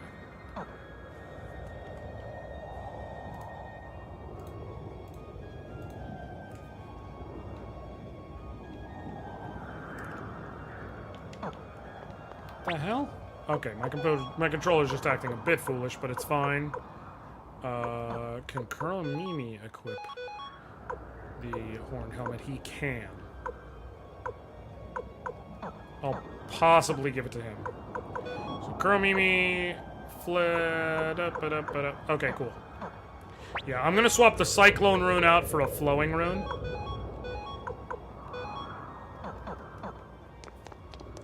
That'll be the wise way to do this.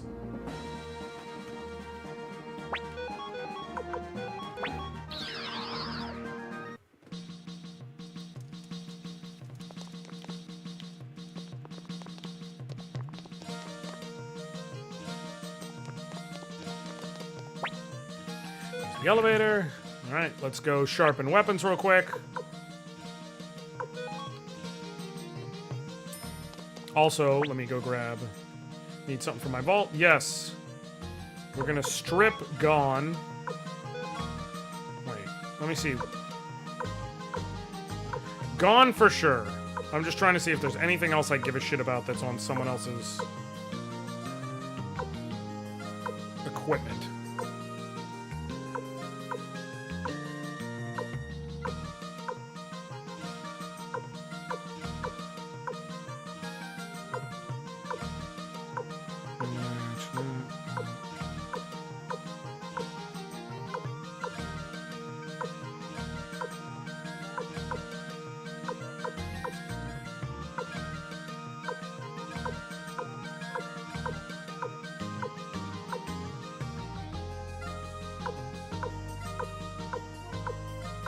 Anything else stand out?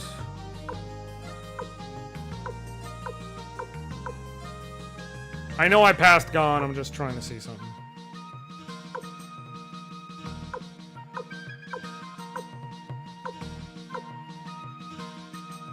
No, I didn't. Okay, cool. Strip all that.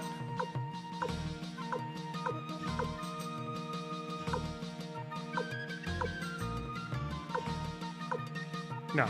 Okay, cool. So I'm gonna draw the gold collar for Girl Mimi. No. And we will grab the fire rune piece. No. I'm not gonna grab much in the way of rune piece. I will grab the water rune piece actually for probably Girl Mimi. I think he's gonna be the least survivable of everybody.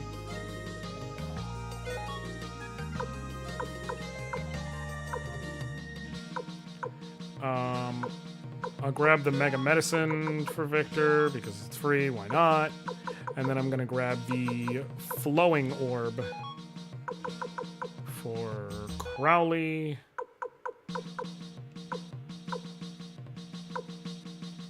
Okay, we're good. One last party power-up. Okay. First, attach a rune piece. Kuromimi, you get that water rune piece. It'll just give him a couple points of HP regen each turn. Especially adding on to with the silver hat. And now he has a really good sword.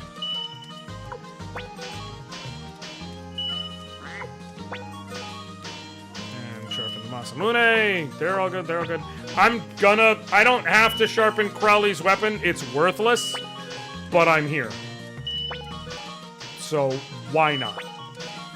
You know?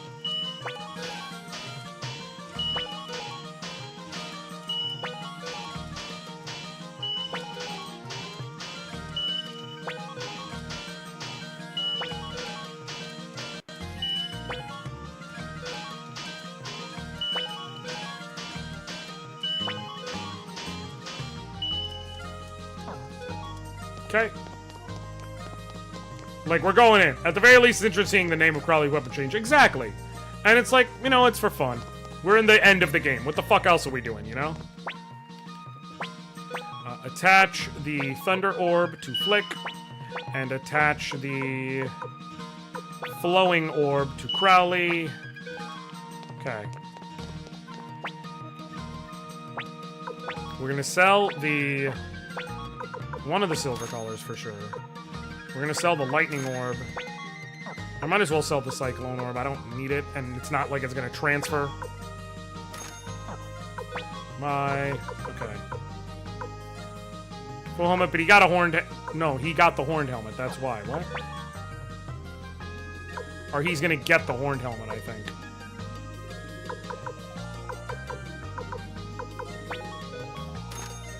Because, what's his name? Humphrey's gonna have better defense. Silver hat for... Wait, is that better than the full helmet? Oh, shit. Okay. I just wasted money anyways. Sell the headgear. Sell the full helmet. Sell the headgear. Sell the headgear. And cool. So silver hats for everybody else. Except Kuromimi. Who's gonna get the horned helmet. Cool. Now. No armor upgrades of note for anyone. Believe it or not, for Crowley, I'm just getting him an emblem. His physical defense is not really going to matter in the back row. Him having the most magic possible is going to matter in the back row. And then earth shields for both of them. So we can sell their chaos shields.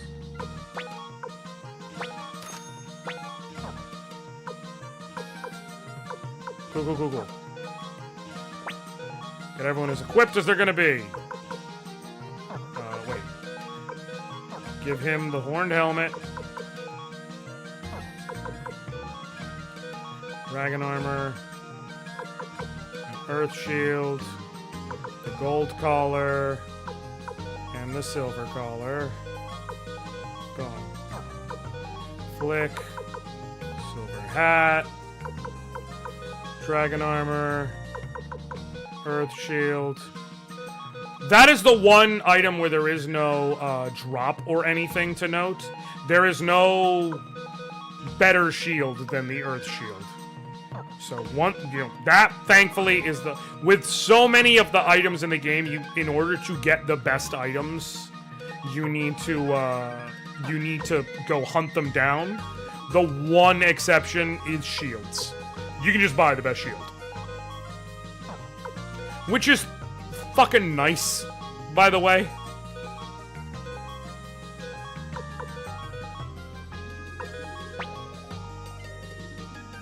Wait.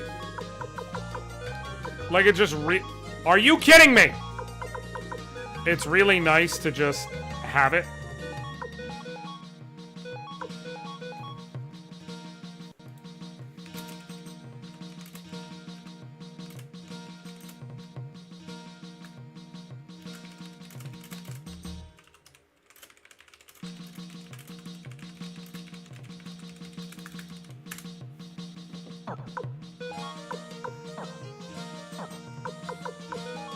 Okay. You're at 251. Wait.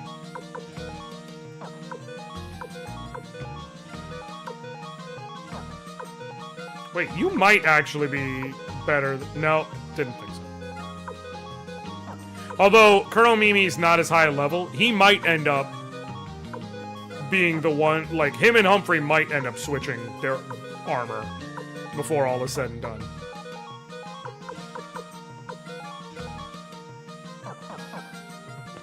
Okay, and last thing, let me make sure everyone's got at least one Mega Medicine. We're gonna be getting more and doing everything we need to before all is said and done. But right now, I'm just kind of setting a baseline. Sweet. Let's go do the damn thing.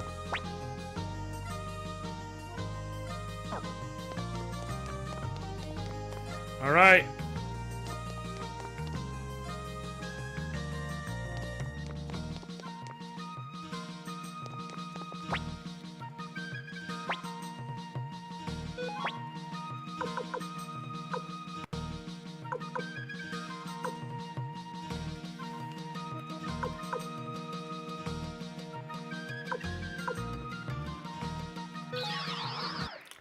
I don't know what's going on with my Bluetooth on my computer. It's just wonking out.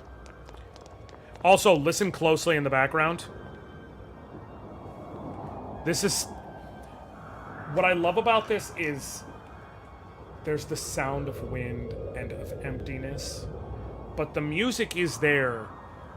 But so instead of just making it, like, melancholic, they made it like it's far away. Like, it's still the music, but it's far away, because this is Gregminster, but this is far away from the Gregminster you remember.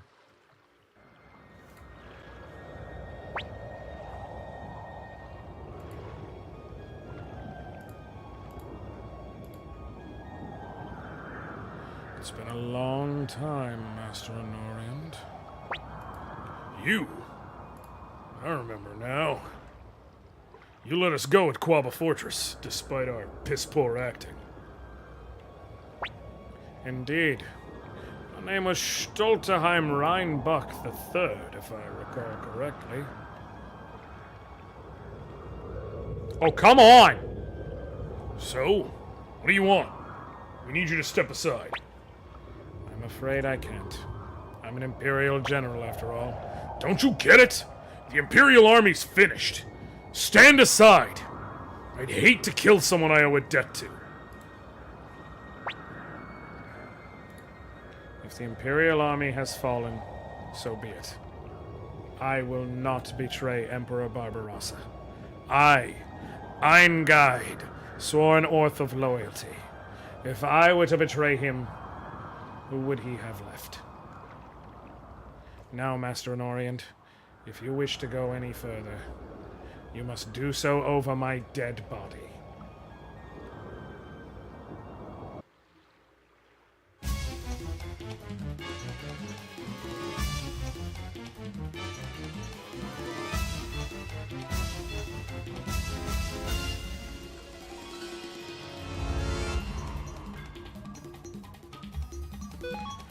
Yep, Iron Guide forced you to fight.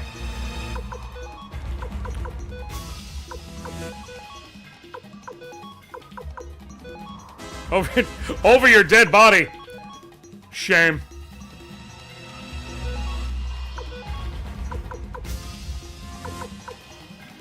Fog of Deception, because that's the only thing that makes sense for him to do on the first turn.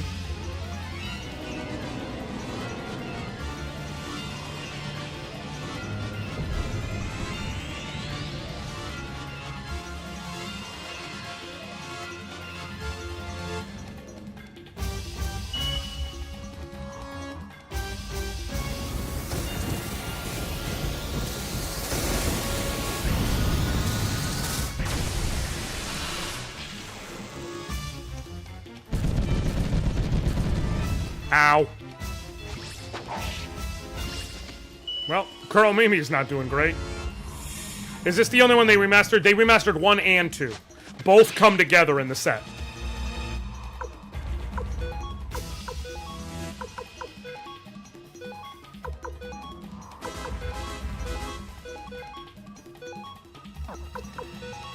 You use the dragon incense, and you. This is why we bring healing. I thought that was the case, but it wasn't. Yeah.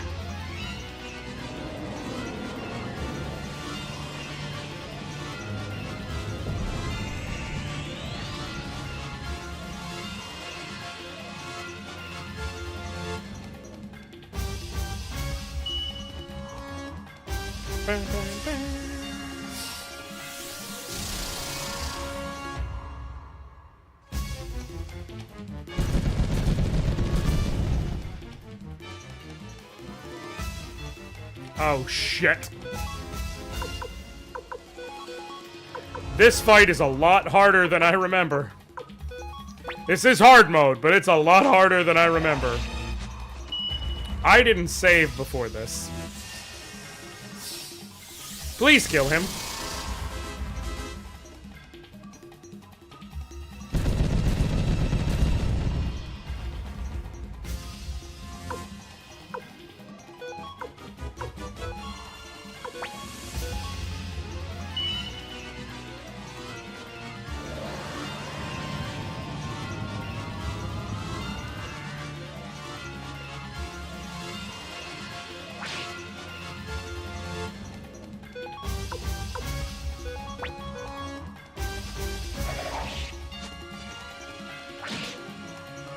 Heal. Can I clutch out this fight?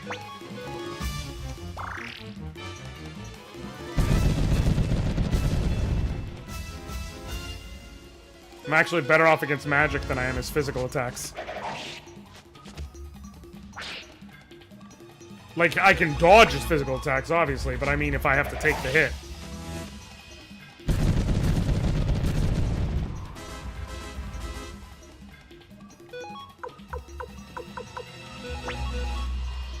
I can make it.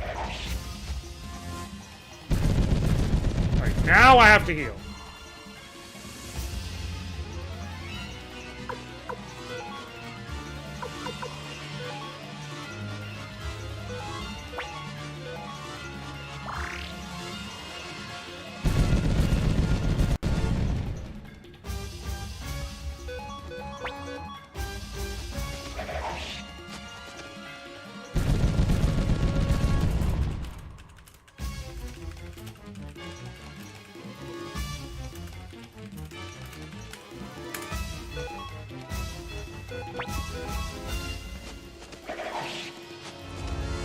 How much health does he have in hard mode? Oh, that's too close for comfort. I have to use my last shot of Mega Medicine. Because if he physical attacks me and hits me... Yeah, it was a waste, but if he physically attacked me and hit me, it was in range that he could have killed me.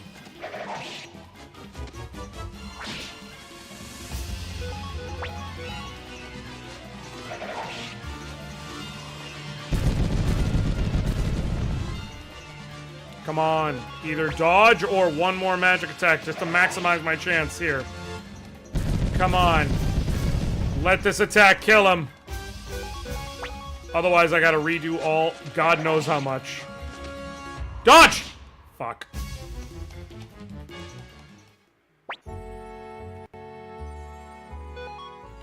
Where's my autosave from? You gotta be shitting me.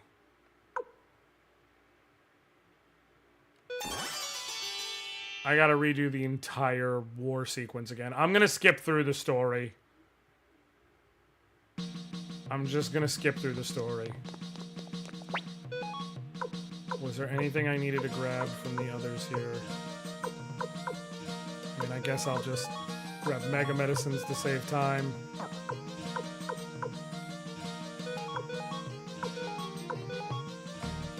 So what I'm gonna have to do...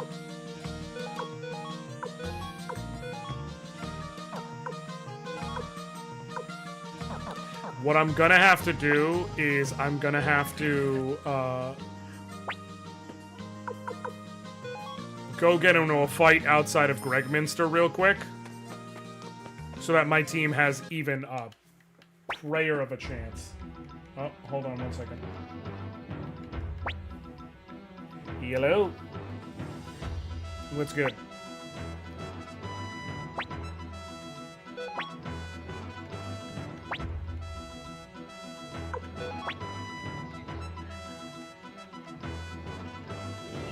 Oh, nice.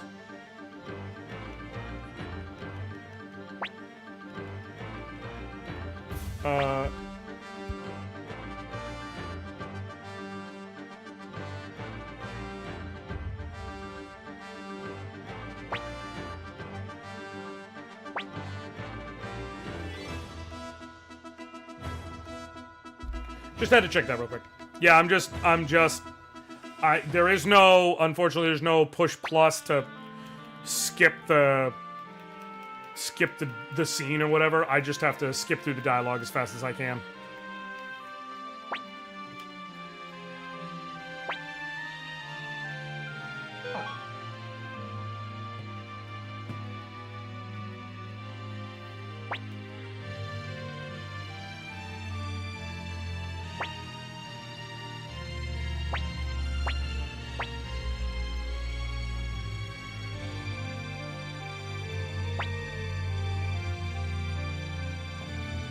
What up, Jason? I just got my ass handed to me by this game because I wasn't ready for Ain Guide in hard mode. They changed his ass up. Notably. He was not that strong in the original. Let me see if anyone else has brought it up.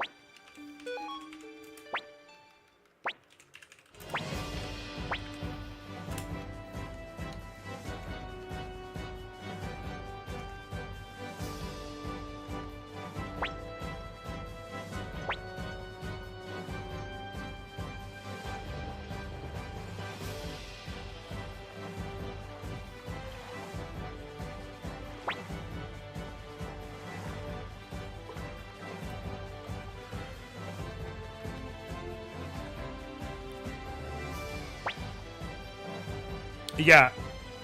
He doesn't... Yup, they changed him up statistically from the original.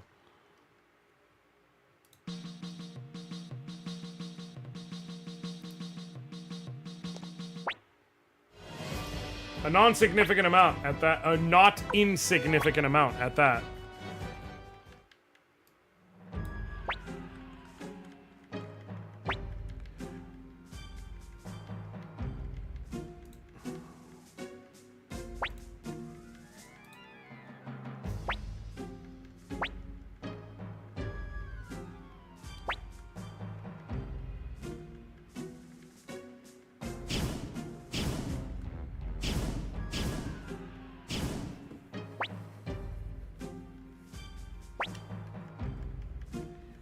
The team they're recommending for this fight, by the way, on like online guides, is fucking bananas awful.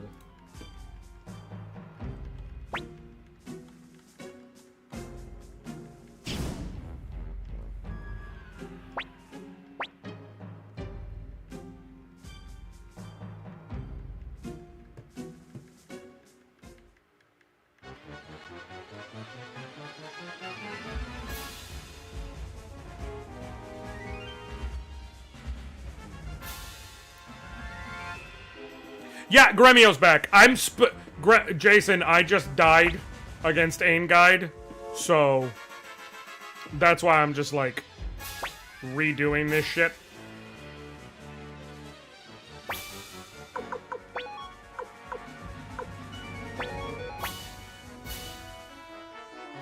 So, thankfully, the party's already decided. It's wonky, but it'll work.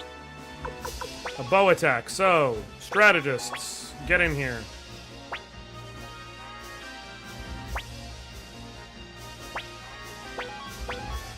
Knights, go fight.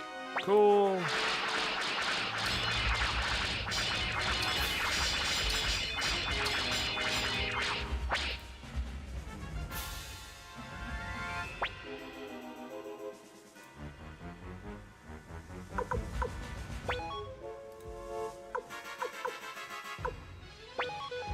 Ninja. Charge attack. Got it. Magic it is.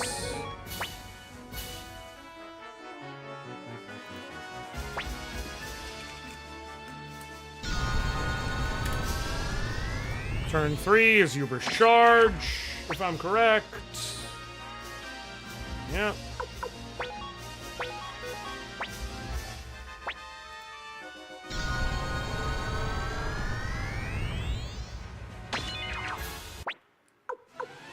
Low. Now we're gonna try the merchants, see if I can get some free units out of this.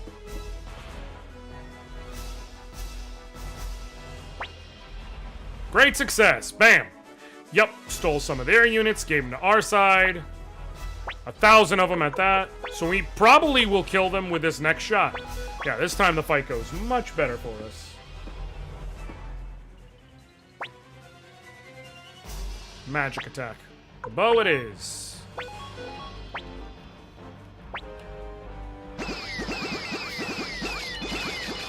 It's not enough to kill them all, I don't think. Nope, just barely not. But I can use thieves if they succeed. Nope. Of course you fucking didn't, Kryn. Let's use the Dragon Knights. As long as it's not a bow attack, hell yeah. They get to aid us with the final shot of the fight. Or they can't kill them? I have not known that until this exact moment. Huh. Cool to learn. Alright, the right answer is magic, once again. If, yeah. 80% chance it works.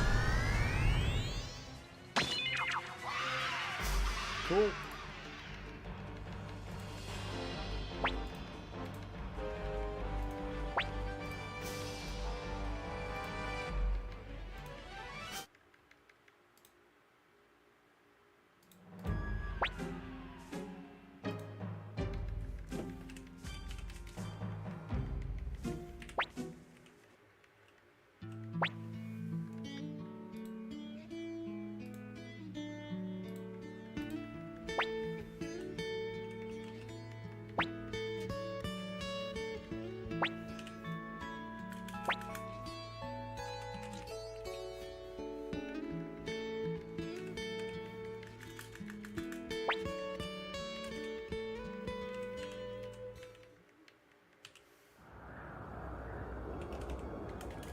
Okay.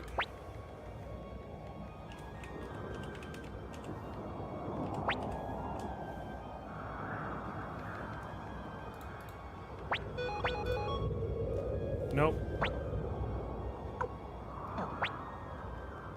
I gotta change it back, but it's okay. We're gonna go fix it real quick. But first things first, let's go over here, add this to the inventory at the store. Get the people we need in the army on the team again. And then we're gonna warp back here, and before we go fight Ein Guide, we're gonna fight outside of Gregminster real quick. Just a couple of fights. Basically just enough that if I can get everyone up to like, because several of the characters were like 50 even, if I can get them up to like 53, 54 real quick, it should give them enough that they will survive the fight, which is all I need.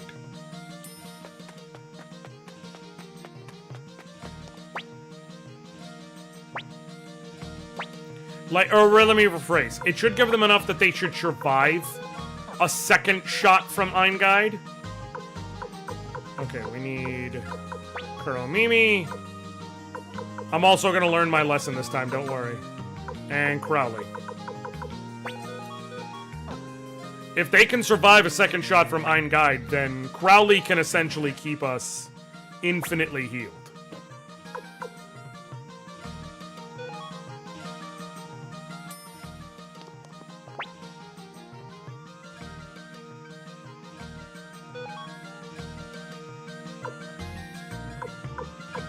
I don't really care about... I want to strip Gone. I know from having just done it is way back here. And I want to withdraw the gold collar for Kuromimi. And I want to withdraw the water rune piece for Kuromimi. And I want to withdraw the glowing orb for Crowley. And the mega medicine for Victor's inventory for now, but it won't really matter. Alright, let's go do that upgrading. Sorry about this, folks. I gotta just redo it all, essentially. But this time, once it's done, I'll be smart enough to save. It's amazing what happens when you're not a dumbass.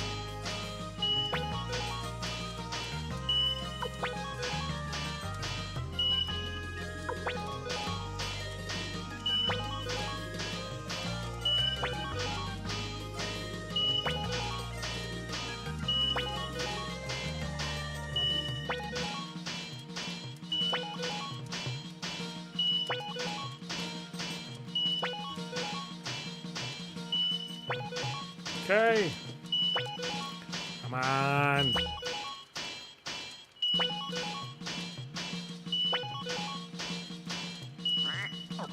Cool, cool. Go get all the stuff we need. I already said, that goes to Kuromimi. And that goes to Flick.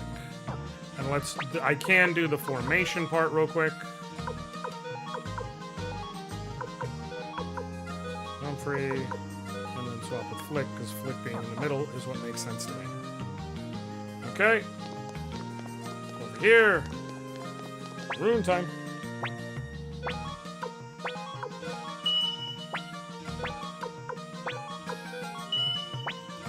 Okay, cool. Sell a whole bunch of stuff, namely, everybody sell their helmet, you sell the Chaos Shield, and sell 1 silver collar. Oh, I forgot to attach the water rune piece. Sell the helmet, and the Chaos Shield, and the Lightning Orb. Sell just the helmet. Sell just the helmet. Sell just the helmet. And sell the Cyclone Orb. Cool. Now then, Silver hat for everybody.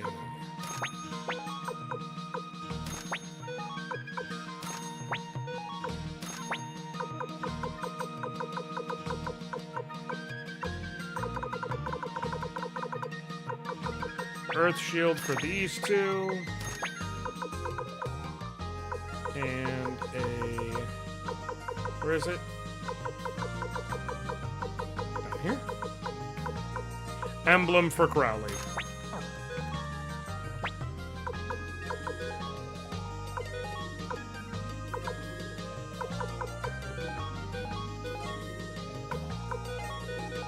Okay. Let me arrange this one last time. And then...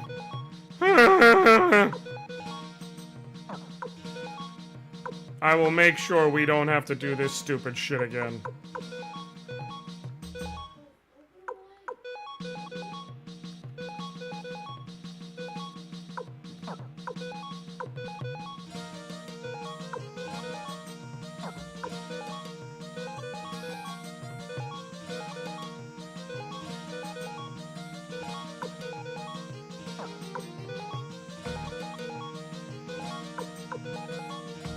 Okay.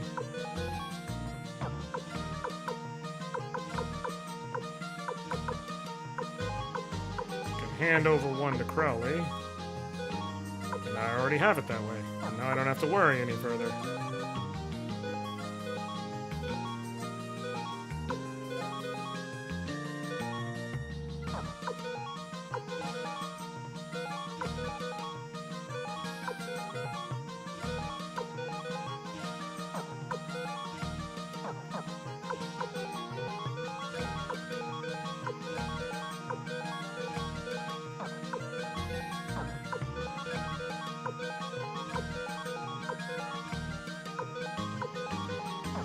Okay. I had Tengar and Lot in my casters for the last battle. Not a bad choice at all, Vampire. Tengar is... First of all, it gives you the advantage of having, you know, Suikoden 2 carryover. So Tengar gets the extra levels, which will benefit her in the next game.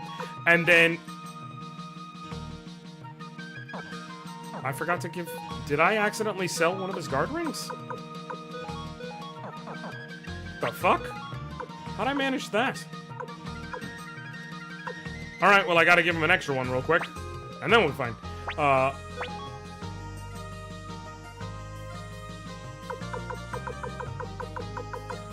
Also, never leave Victor in charge of the Hey, We Are Okay letters. Listen! Victor does a lot of things great. Unfortunately... being mindful of wording and tactful, not one of his strengths. Very much so one of his weaknesses. Alright, cool. Cool, cool. Just finished this remake at Started 2. Very nice. Listen, you can see from behind me. Suikoden 2 is my favorite game of all time. So, I am... very excited for more people to discover these wonderful games and how much joy, with how much joy they brought me, I just hope they bring other people anywhere near as much joy. Alright, cool. Let's do the damn thing. Oh, fuck! I guess I could have done it at Lenin Camp, but it's fine.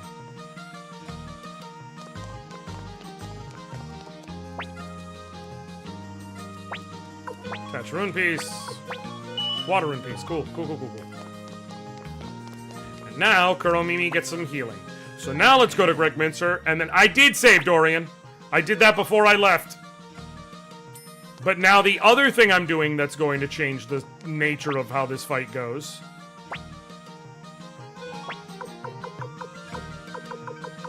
is this.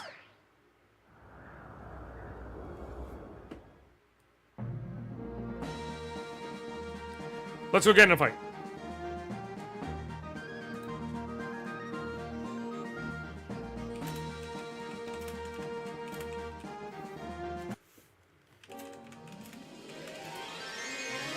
Not really. I mean, yes, but only but so much. I just need a little bit more. I'm gonna bribe. I only need a little bit more. I'm gonna try and get into 1 or 2 big group fights.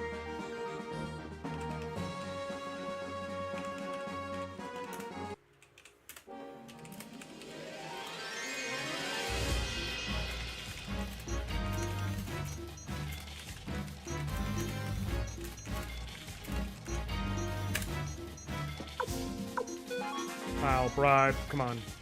I don't have a lot of money left. I want to get at least, like, 4 enemies in the group. That's good. Actually, you know what? I'm gonna have everybody else defend in case those ninjas are faster than I expect. Nice. Cool. That'll at least get Kuromimi to not get fucking one-shot. Most likely.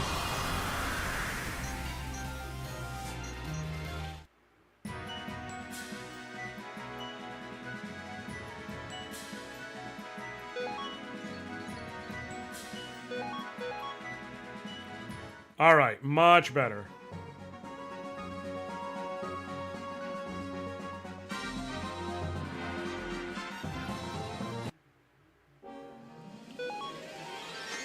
No!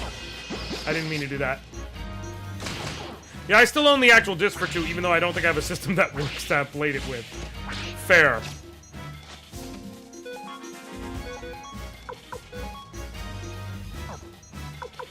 I guess I can just use Black Shadow. Oh, I'm super glad. I'm glad for the purpose of accessibility. The more people that can play it, the better.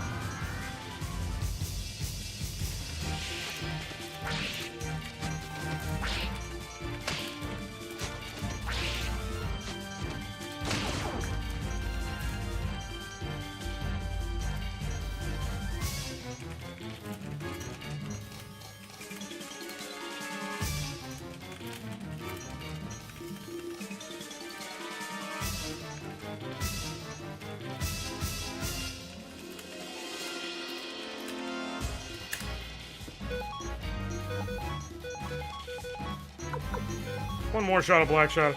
This shouldn't have been this. I should have just used Hell, but I screwed up the first turn, and so now it's like... whatever.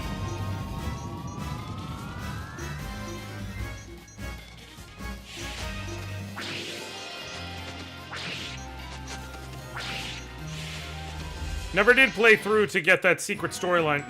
Now for 3 to get a remake. Oh, listen. I am very much so a 3 defender. Like... I get it's not perfect. I'm not gonna try and pretend it is. Yeah! I also know it's a good game, man. It just is. It's not perfect, but it's good. They tried some new things. They did some cool shit. And, like, it's very in vogue to hate on it. But it's a good game. I'm a staunch believer that there's not actually a bad Suikoden game. There are just better and worse Suikoden games. Even 4.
Just 1 second, y'all.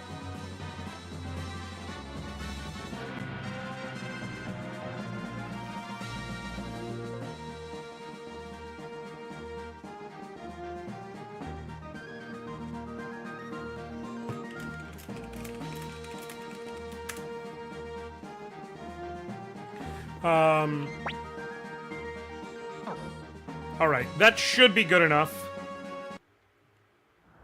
Hey, I loved it, but got to endgame, only learned a character died in a war battle. Ooh.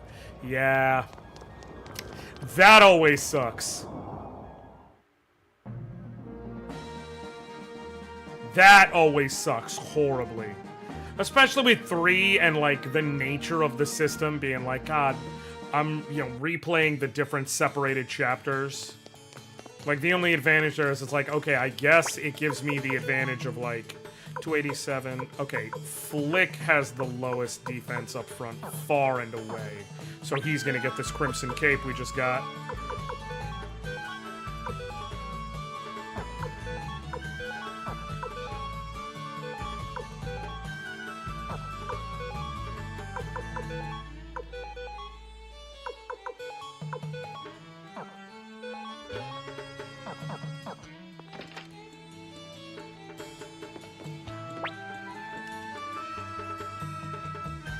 Oh, fun question. Who do you like for the True Rune in 3? Oh, there's only one right answer, and that's Hugo.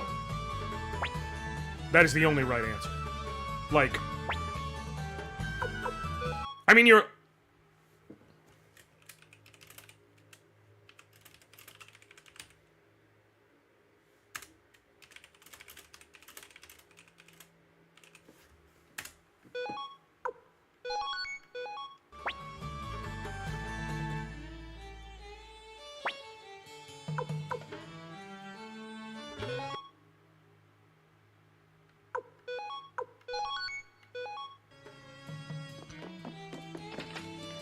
Yeah, Hugo's the only right answer. So part of that is I literally am such a big Suikoden fan. I own the mangaization of Suikoden 3, the whole 10-volume set, where they canonize that Hugo is the true rune wielder. But also, like, logically speaking, it's the only choice that makes sense, right? Because obviously Guido should have the true lightning. And the prior holder of the true water rune is Wyatt Lightfellow, right? So it makes sense for the true water rune to get handed down to Chris, and therefore it makes sense for Hugo to get the true fire rune. And if you give Hugo the true fire rune, then that's how it lines up. Hugo gets fire, which also the flame champion was of the grasslands. Guido keeps true lightning, which is how it should be, and Chris gets true water, which she inherits from her father. It's the one that makes the most sense across the board. Give me 1 second, y'all. I'm gonna do something real quick.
Alrighty.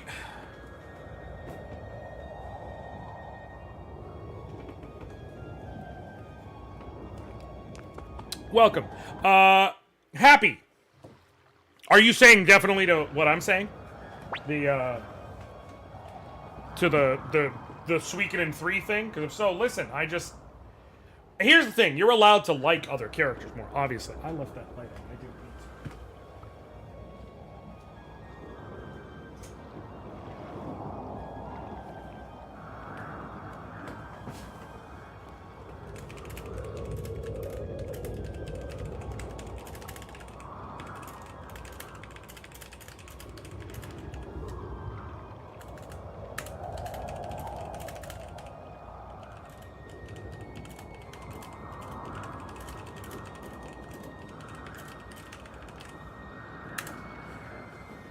I mean, the story leading to Harmony is such a... Well, yeah, no, it's like... You're allowed to pick whoever you want to be the true Fire Rune wielder, right? I know plenty of people pick Guido because they think he's the coolest. I know plenty of people think Chris because they think she's awesome. And you're not wrong on any of that. But it just feels like, to me, picking Hugo as the true Fire Rune wielder makes the most sense for all three of them. Because it's weird to me for Guido to get true fire and then... like, have to hand off True Lightning? When he's had it for so long? I don't know. Yeah. Been a long time. Round 2, man. Cannot believe I lost a fucking AIM guide. But I'm not doing that shit again.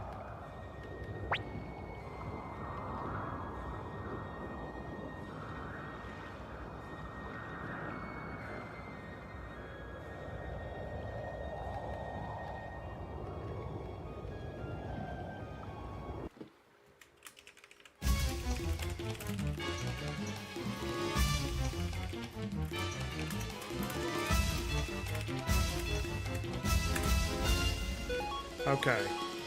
Now we actually have the life to survive this shit. So, attack.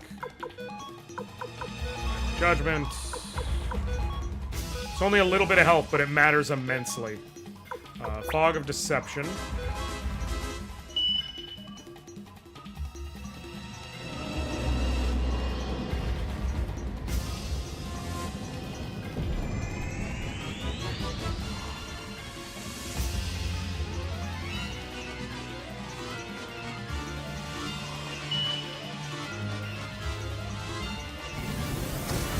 Thunder God!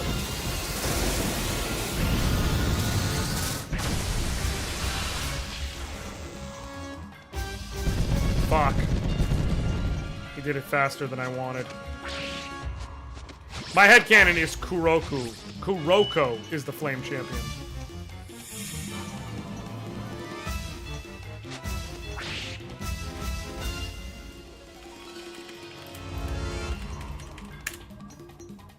You know what? Honestly, a good choice. Honestly, a phenomenal ass choice. Let me see here. With proper defending and shit, can I...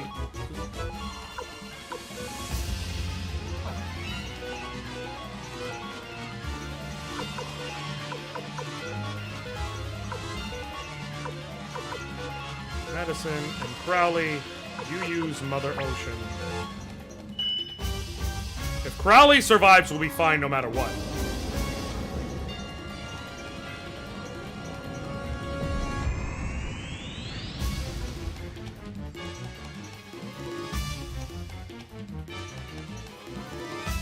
If he dies, we're in some shit, but we'll see.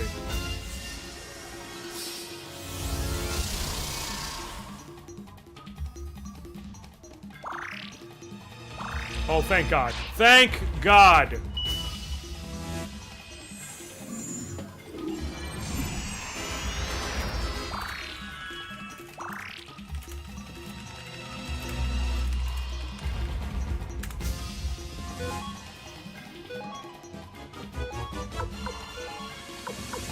Ball. Attack. Attack. Clone Rune. And you... I guess you can just Flood of Kindness essentially every turn from here.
All right.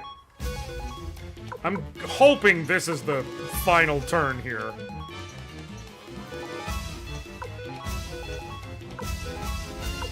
But just in case, I'll do Reign of Kindness. I mean, I'm not sure, but I know Hugo will be born soon. Can't remember the time break from now to start 3. They had a budget increase for the next game because the animations of spells are better. Yes.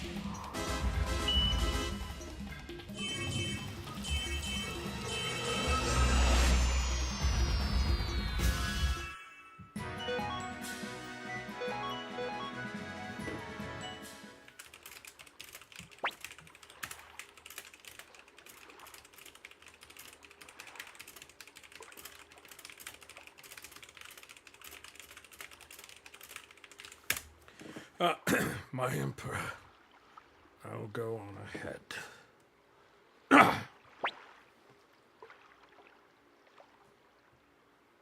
Fool. You had it all wrong. Yeah. He died for the wrong cause. But just as some things are worthless, even if they're right. Maybe some things can be worthwhile, even if they're wrong. I actually kind of prefer the original translation on that line. It's good either way, but I think the original translation of the line is just like something can be right and worthless, can't something be wrong and priceless? And that's kind of what it is, the deal with Ain Guide. It was a worthless fucking choice to throw away his life. Windspawn armor for Humphrey, yeah! Like, he didn't have to do it. It was...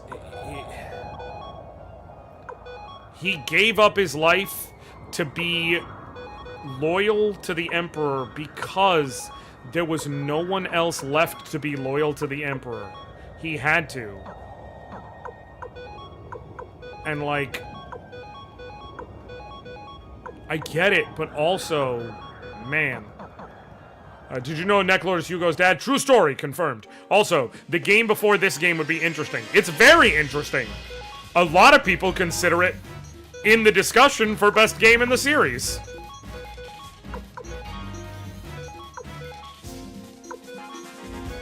It is, everyone argues it's between that one and 2.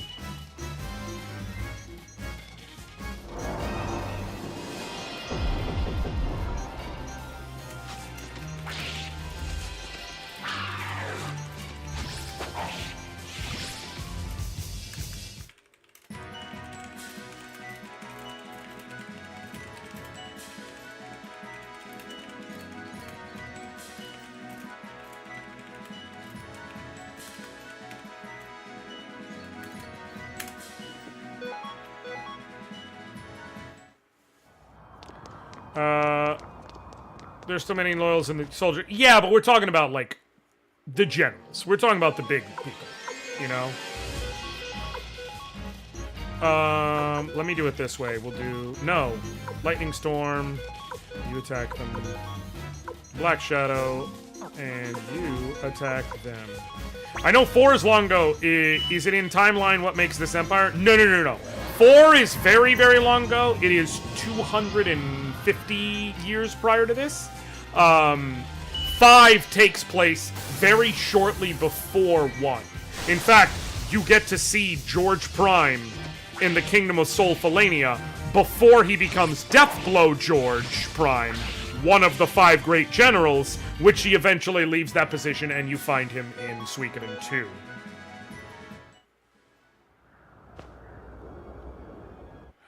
It's for the best. I disagree, Ruru. Again, I know a lot of people dislike 4 because it was so experimental, and that's fine. You're allowed to dislike whatever games you want. Like, I'm not going to tell anyone they're forced to like anything. But I think 4 was a lot better than people give it credit for. Where it had its shortcomings in some of the differences, notably going down to 4 characters instead of 6, which was always such a series hallmark, and it feels weird not having. I think the story of 4 is quite good, and I loved the way they handled, because it was so every true rune obviously has its negatives, right? But by and large, true runes tend to be very powerful MacGuffins. That you get, anyways. The Bright Shield rune. Very powerful, obviously aligned with good. The various elemental true runes. Very powerful, not really aligned with anything. They're just elemental. The, you know, all of that. But the Soul Eater had very clear negative aspects and consequences to it, much like the Rune of Punishment. And I liked that they introduced, again, hey, we're giving you a powerful rune, but also, like, there are story implications to this shit. Like, you're using forbidden magics. You're using stuff that you should not have access to. And there are consequences for that.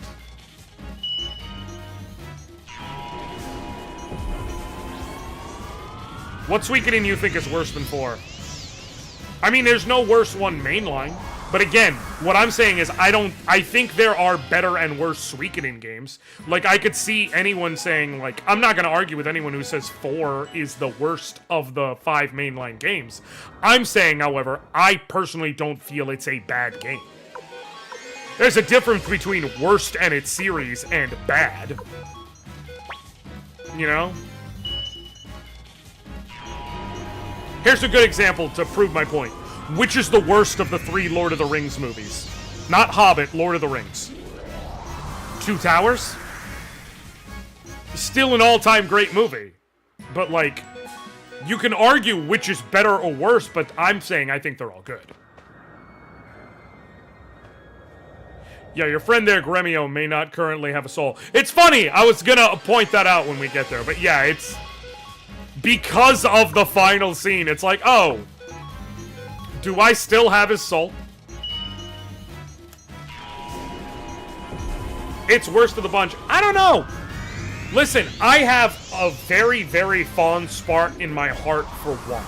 I discovered 1 first out of the whole series, like when I was a kid, before any of the other games existed.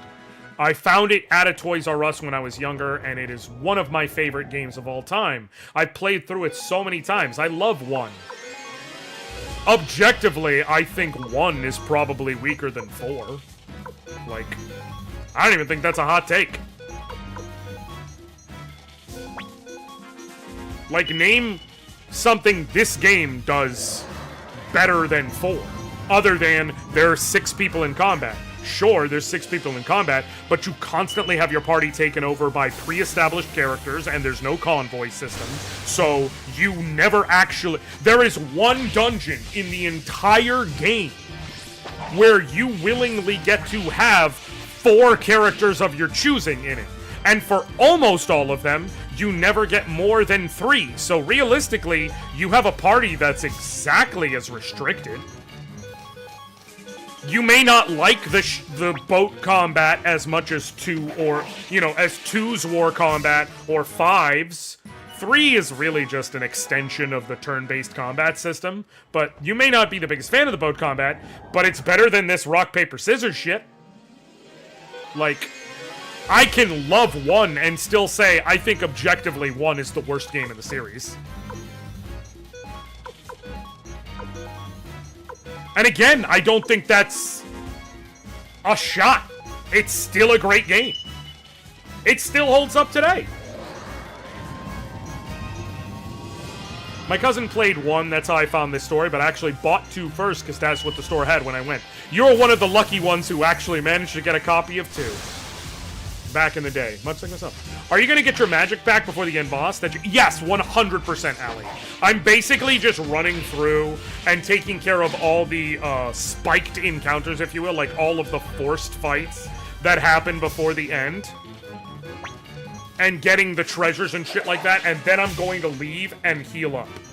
But this way, it lets me, because I was going to have to do it no matter what, so I'm just, if I wanted to have my magic shots for the final boss, which I do, and so it's one of those things where it's like, let me just go ahead and do this to the best of my ability.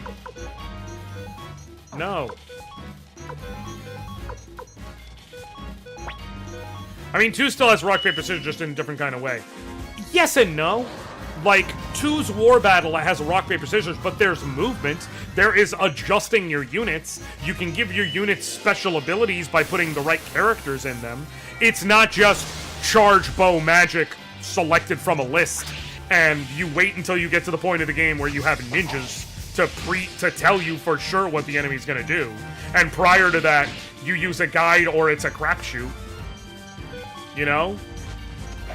And again, I want to be clear, I love this game. I'm not taking shots at 1 because I dislike the game.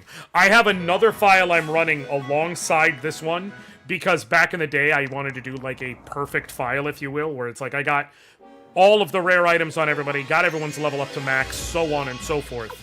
I have 60-something hours in that file already. I'm not putting it in because I don't like the game. I'm putting it in because I can acknowledge the negatives while also just speaking on, therefore, that's how good this series is, that this game that I love, that I have a file I put 60-something hours into, I can readily acknowledge all of its flaws. It's still a great game. So I think if I was to decide objectively, 4 is better than this one, because the storyline is stronger, the mechanics are far better in a lot of ways, other than, again, 4-player combat, but that doesn't get utilized in a way that it matters. Like I said, 2 had a ton of improvement. Again, 2 is my favorite game of all time. I'm not going to argue any of the other games. I know some people prefer 5, and that's fine. You're allowed to feel that way. I don't even think it's a bad opinion. I can see where they're coming from. But 2 is, for me, if I'm talking about objective ranking of the series, like, what do I feel outside of my own personal opinion is the order of the games of the series from best to worst?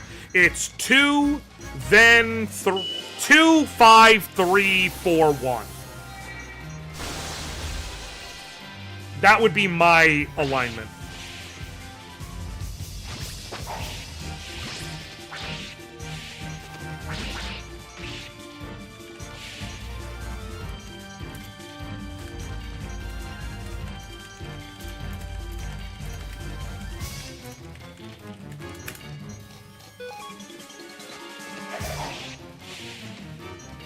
Shouldn't you compare it to an RPG around their time? Well, sure, but again,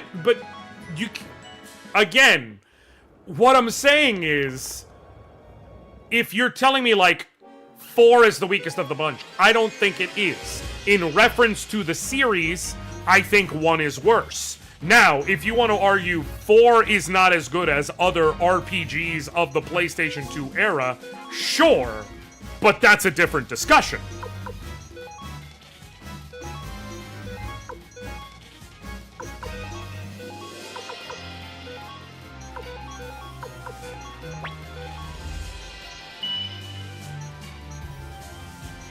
Like, the ones I think hold up the best by a mile are 2 and 5. And 2 more so than 5. Because 2 has a lot of things going for it. I think the sprite artwork holds up a lot better over time than the blocky PS2 polygons. I think that's just the nature of the beast. Like, no matter what, if you're talking about those blocky polygons, that's what you're gonna get.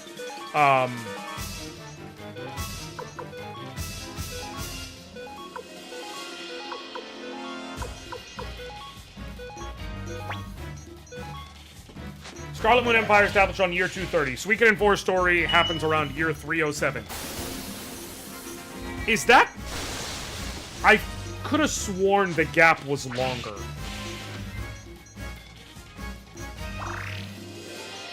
Time difference from Suikoden.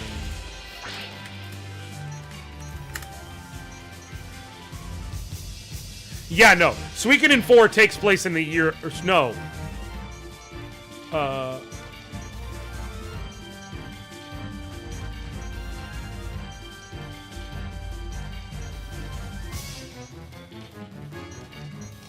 It's longer than that in terms of time. Yeah, it takes place 150 years before this game. No, before. Suikoden 4 takes place 150 years before this game.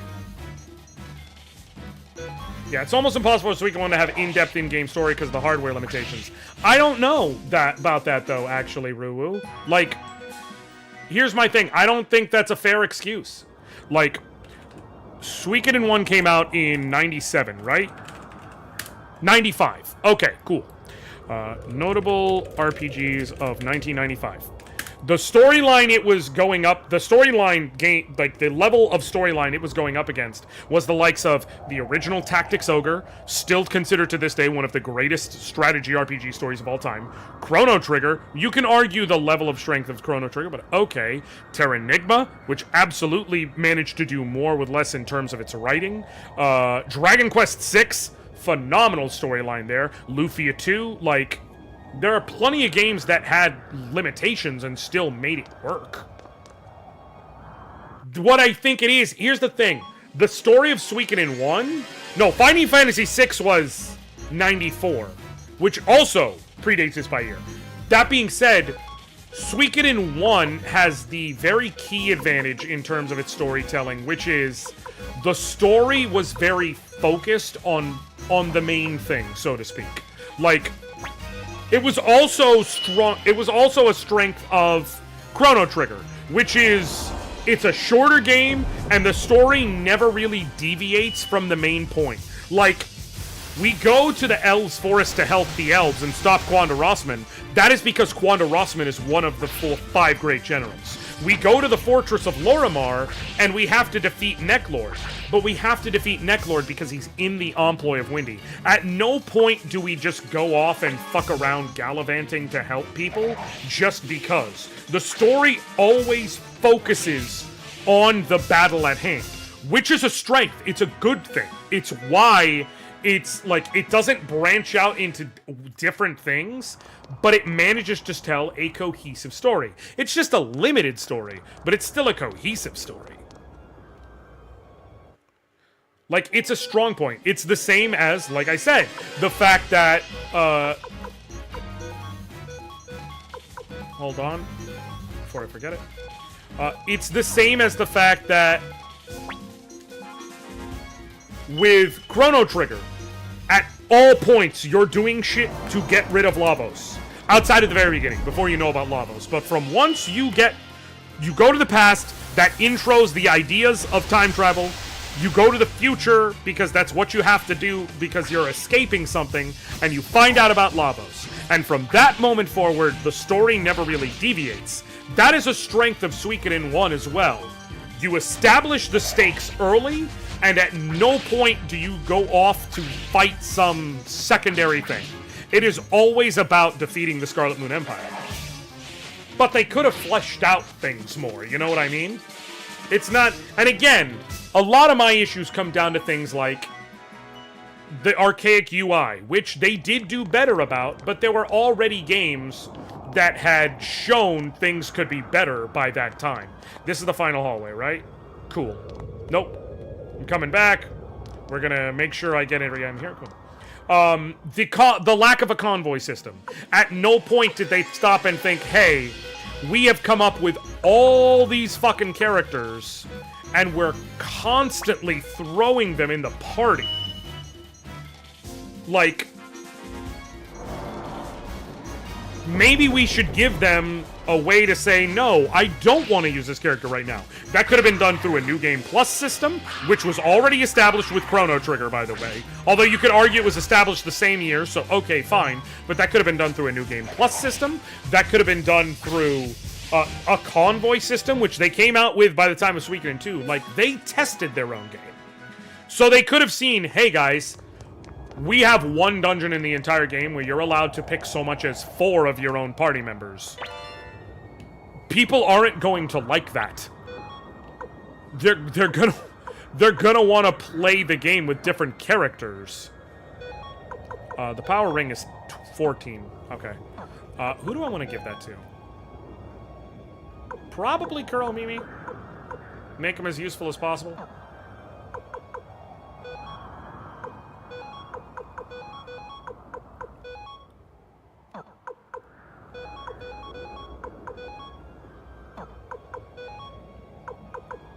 No, because he has the power ring. So I'll actually want to give it to Victor to max out that clone rune.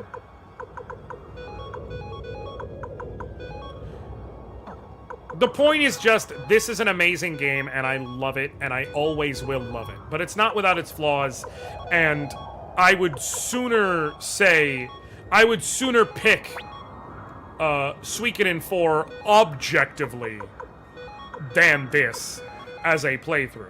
I have personal subjective feeling that makes me pick this, but objectively, I would sooner pick Suikoden 4.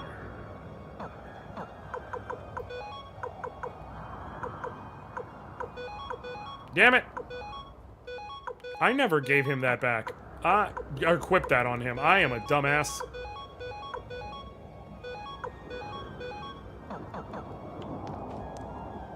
Yeah, 2, while a better story is also a way slower burn of thought. It is! And again, I think 2 is better, and that very much includes the story. Okay? Like, it just does. Not every game needs to have a short, sweet, focused story. Having a story that branches out and tells more to it is not just fine, but often great. You want to do one or the other. You don't want to, like, halfway through it. If you only engage in side shit slightly and never really let it, like, percolate, that's a bad thing.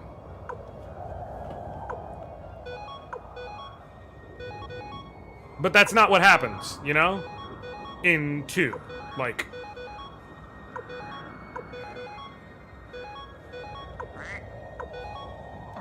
Give Humphrey that horned helmet.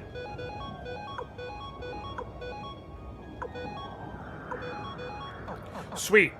Does the escape talisman work here? Nope. Cool. But story's not the problem with 4. Okay, again, with mechanics... Name a mechanic that 1 does better.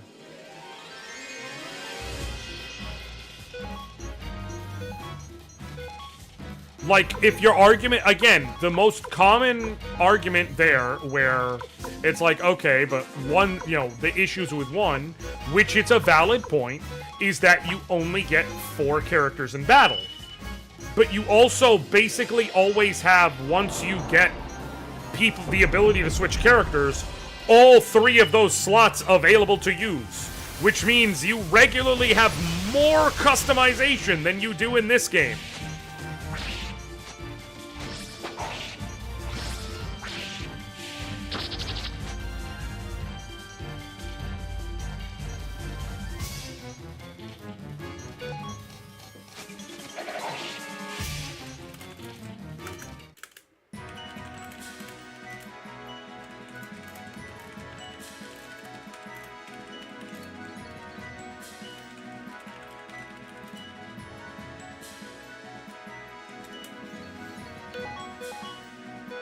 Oh shit, free power ring.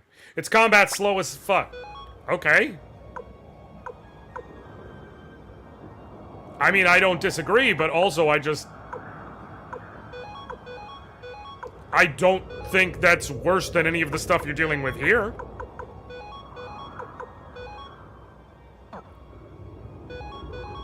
Free power ring.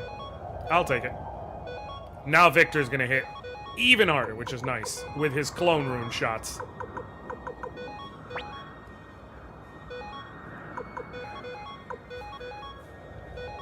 If you ask me if I'd rather have slower combat or more engaging, like, if I'm okay with slower combat in order to have more engaging combat, that's a pretty simple answer for me.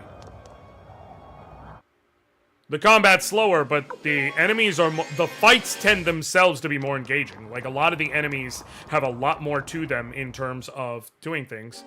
And I have more customization in terms of my choices on the party. So, sure, it's not as snappy as 1, but 1 is very often, you know, unless you're going out of your way to use certain characters. Like I have done, and I'm going to redo in this version of it, a losers only run. So basically my party for the entire game was Kryn and Juppo and Sergei, and then in the one dungeon where really possible, Sansuke. And that's it. Like, that was the party. I went with the worst possible characters. But unless you're going out of your way to do that, by and large, you're only going to use so many bad characters. You're going to figure it out. And so you have, like, a handful of characters you use throughout the fullness of the story. And for the most part, you're just auto-battling your way through. Or using the main character's group targeting, unable to miss instant kill shot.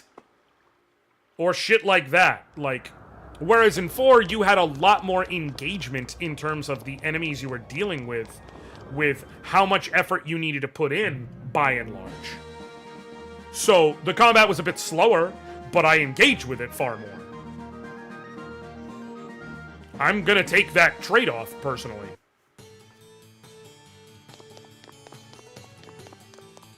And by the way, the combat was pretty much as slow in 3, and in 3 you had to deal with the weird-ass, like, row system. Which, you know, they did try and do, like, the mounted couples thing and all that. Not terrible. Like, they had some ideas, but mounted couplings really felt like an idea that, or mounted couplings, road couplings in 3 really felt like an idea that needed to bake longer in the oven. Also, some bad stated characters do get kind of good with some levels to them. To a degree. Like, very few characters in Suikoden 1, there are no late bloomers. There are characters who, in order to better appreciate what they bring, they're better later on. So, for instance, Sheena does much better later in the game because, you know, having higher levels means you get the... Sheena's a balanced character that's a lot like Flick. Which, it's ironic because Sheena comes with the Forced Lightning rune. But, like, characters who are well-rounded... Mina is another good example. Who has good, well-rounded stats, but you don't really get the full benefit of that until the end of the game, when they have a bunch of higher-level spell charges, but they're also still physically capable. But that's it. But you don't really get a character whose stats are just ass at the beginning, and then they become great. Like, Kryn is gonna suck no matter what. The only thing Kryn is actually good for, and will remain good for, is... With Kryn, you get the advantage that if you give him a Spark rune, everybody else moves as fast as him if he regular attacks.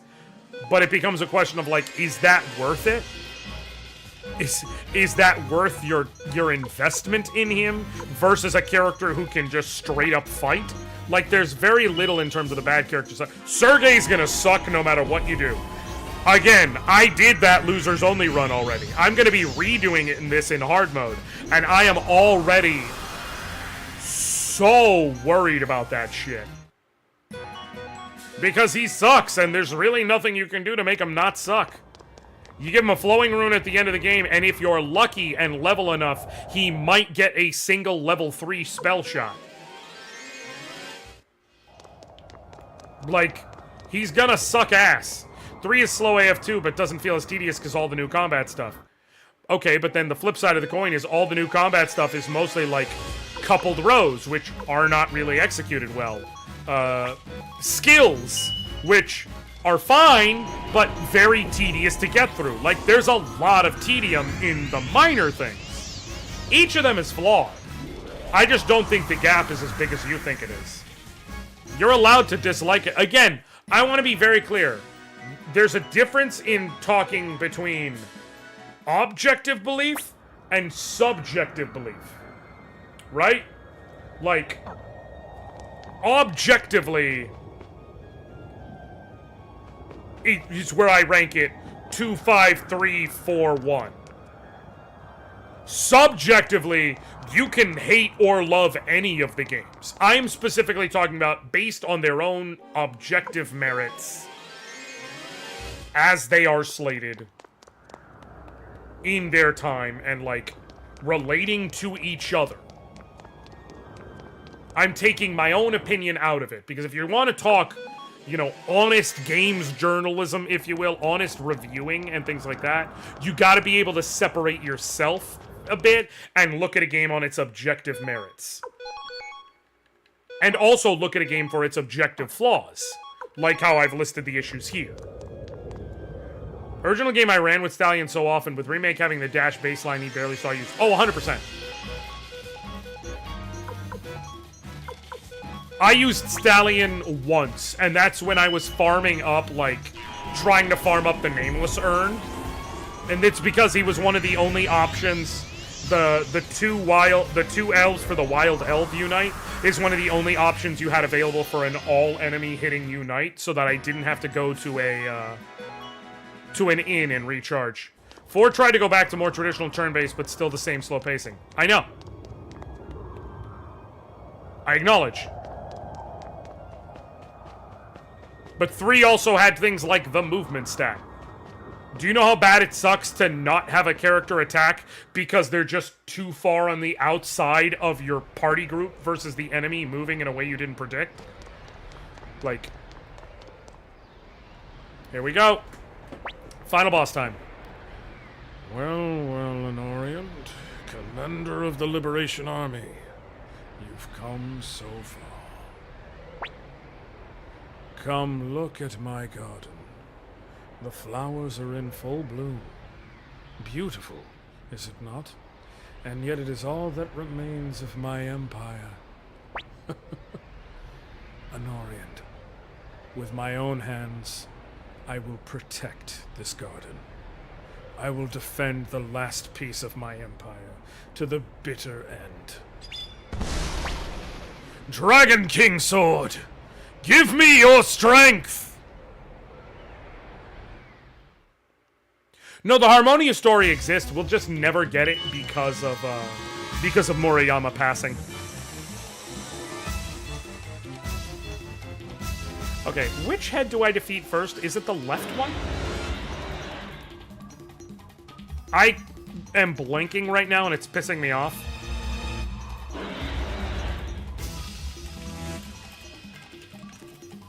I think it's the left one, but I want to double check. Yep, left head first. The problem is the left head is the one that can heal and more specifically restore the enemies. So you definitely want to take care of the left one first. So, left head. We will use... Wait. This is the final boss, Caracal.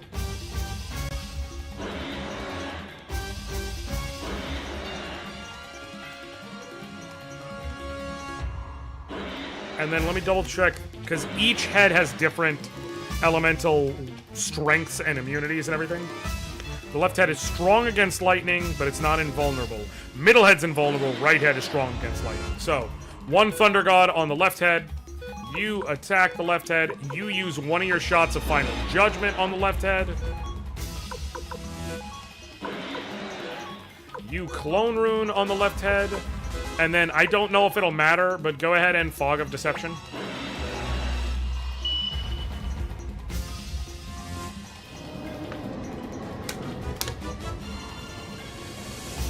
Yeah, he turned into a Hydra. Basically, he uses, which it's not the first time, he uses the power of his Conqueror rune to transform. Oh, I don't know if he left the story Bible behind. Like, is there hope for a for a Suikoden 6 someday that follows in Murayama's wishes? Absolutely. I just don't know if we'll get it. Because, like, I think it would end up being made by... Like, the story would be written by the team, so to speak. Also, they never make it clear if his rune is a true rune. There's a couple like that.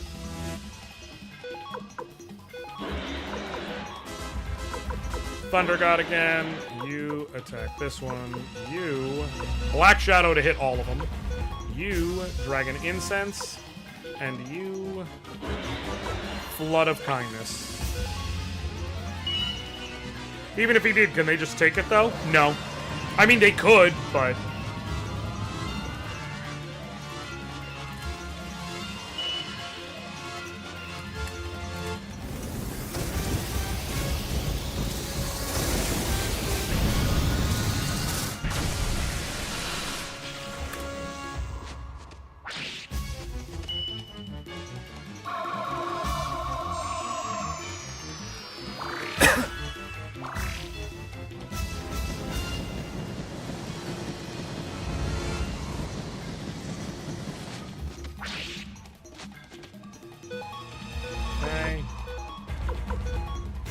Lightning Ball on you. Attack. Black Shadow. No. You can just keep throwing out Flood of Kindness. Honestly. I don't need to use a higher level heal spell yet, so I'm not going to. Knowing Konami, they probably just want to make money from Starleaf Gacha. I wouldn't be shocked if they did both, because I know the team there is trying to fight for more Suikoden. But here's the thing. I know a lot of people are mad about Suikoden Starleaf. Like, I get it. A lot of people do not like... gacha games, and that is fine. That being said, I'm gonna play it. I played some great gacha games in my life. Am I going to tell everybody else to play it? No. But I'm going to play it, and hopefully they will see, as people play it, that this series still has legs. So... Also, yeah, Suikoden Pinball would be fucking sick. I'm not even going to pretend otherwise. Let me do Mother Ocean and see if we can possibly get a combined rune spell. Exactly. It's a new Suikoden. It's a new Suikoden story. We're gonna get to see young Victor, Flick, and Humphrey? Like, come on. Damn it. No, I think it's because there's too much of a speed gap between them. I was trying to see if we could get the combination spell.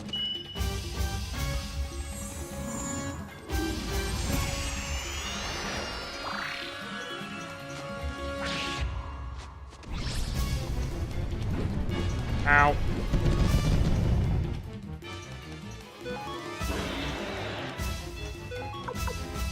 You've got a lot of fucking HP, man. I'm saving one final judgment for each head, to be clear.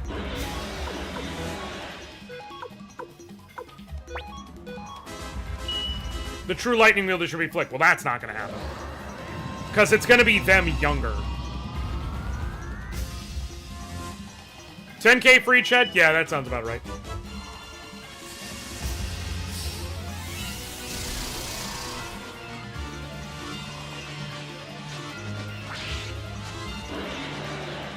BAM! One head down. Okay. Guess we're starting on the right head now. Ow, ow, ow, ow, ow, ow, ow, ow, ow, ow, ow, ow, ow. I'll play Starleaf too. Listen, I'm gonna play it free to play. I'll probably end up making content for it, knowing me. Like... It's a new fucking Suikoden. I have been salivating at the opportunity for years. Defend just in case. You toss out a Flood of Kindness. If they want my money for Vicky Gacha, then so be it. Oh, they're gonna save Vicky for further in, but she'll show up. Vicky will show up and Jean will show up because they have to keep that running gag going.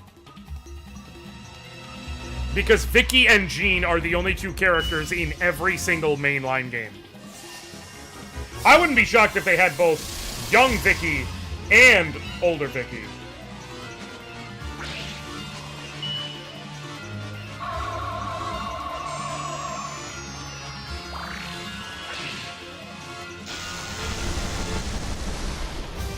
They might go, like, very old Vicky, just for fun.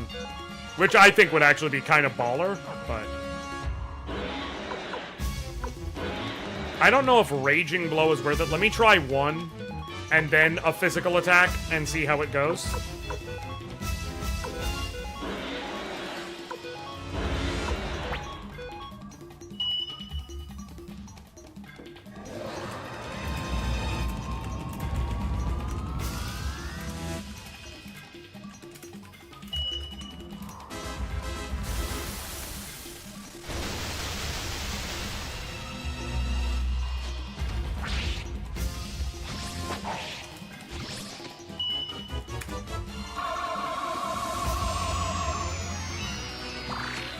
They can have whatever they want. It's gacha game. Oh, of course. I would have figured the Harmonious story would possibly be all the true Rumi was off. Oh, most likely there'd be something like that if they ever finally do decide to push it there. As far as the it's gacha thing, I will say you can have a gacha where the like my hope is based on the way they describe it that they're gonna do something similar to Sword of Convallaria, which is that there's going to be a offline mode that is mostly focused on story and everything else, and then there's going to be a gacha section, but they're going to have a portion of it that specifically is going to appeal to free-to-play players. It can be done, I've seen it done, and game is still very successful, so I'm hoping.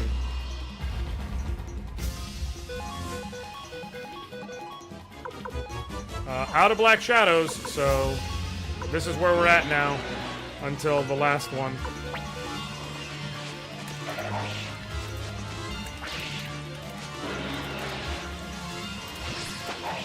Another head down! Let's keep going.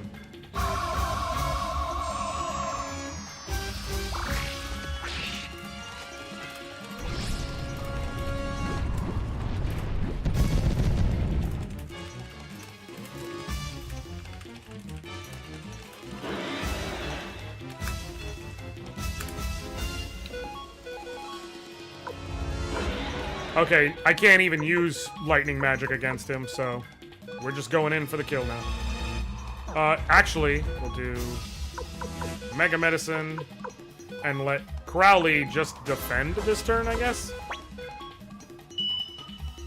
I have something funny to say about the scene right after this boss fight, but I'll wait until it happens. 100%. Old Vicky would be super fun. Like, having Vicky, young Vicky, and Grandma Vicky would be great and also hilarious.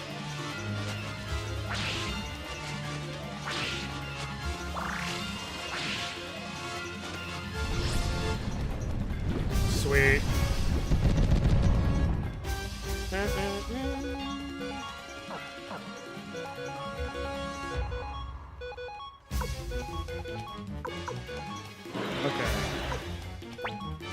It's not going to be Moriyama version of Harmony Story, though. It won't. Not unless he left behind some notes or a story bible for the people he was working closest with. I recently saw one of Rasheed Wallace's infamous texts. Oh! Oh, Caracal. Is it the one where he literally was like this? And the ref fucking teed him up and ejected him again? Where he literally just looked at him slightly, and the ref was like, he was threatening me! He was threatening me! I told him to stop! So he's out! Bruh, you gotta remember, I've been a basketball fan forever. I remember that shit. Here's a fun one. For those of you familiar with the Malice at the Palace, back in high school, I don't know that I'm proud of this per se, but it is the truth. I had a blue shirt that said, I'm the guy who threw the cup at Ron Artest.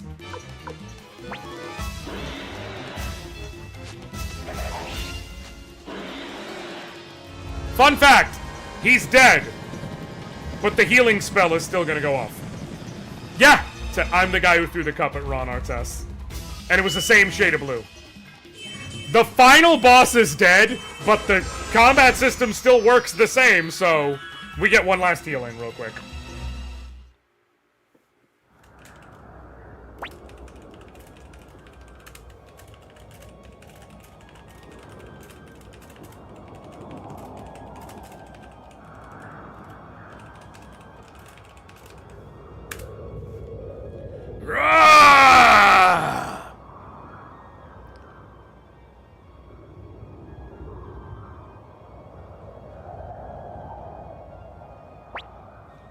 Your Majesty. Kasim. You've changed, Your Majesty. Why? We believed in you. Kasim, I miss the days we fought together side by side. You were misled by that woman. That Wendy.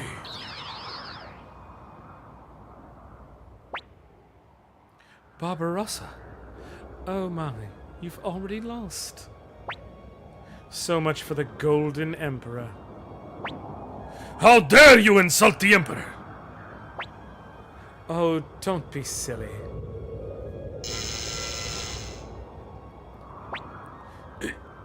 Your Majesty!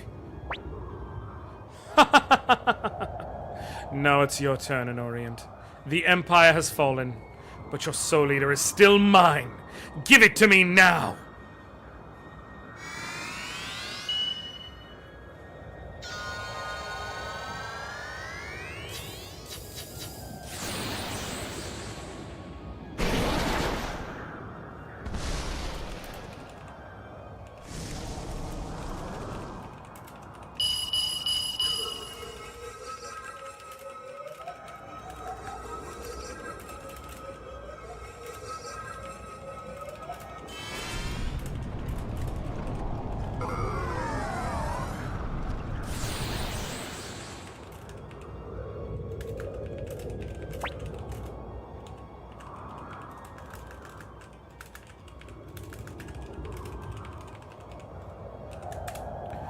Why do you spurn me, Soul Eater? You control life and death, devour souls. Don't you see we are meant for each other? Together we will take our revenge on this wretched world! And yet you reject me! You, the most cursed of runes! Even you refuse to accept me! Stop. That's enough, Wendy. What are you doing? I'll destroy you with my magic! It's no use, Wendy.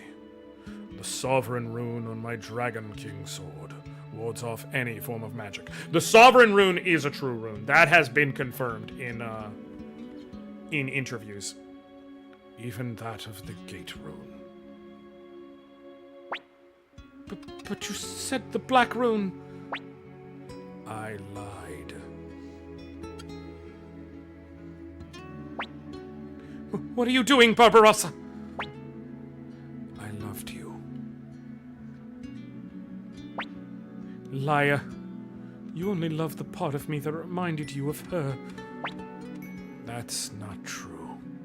I wanted to erase the sorrow that lies deep within your eyes. The sorrow of one shunned by others. I loved you. But that was a mistake. My one and only mistake. And it cannot be forgiven. Please, please don't do this to me, Barbarossa. I have only myself to blame for the loss of my empire. Anoriand, what brave new world will you build in its stead? Emperor Barbarossa! Please, Emperor. Your Majesty! Farewell. And then he just fucks off over the balcony. Yeah, you don't get to kill Wendy. It's the end of the Emperor. Yes, and the end of the Empire. This palace ain't gonna hold much longer. We'd better escape. Yeah, he was a load-bearing boss.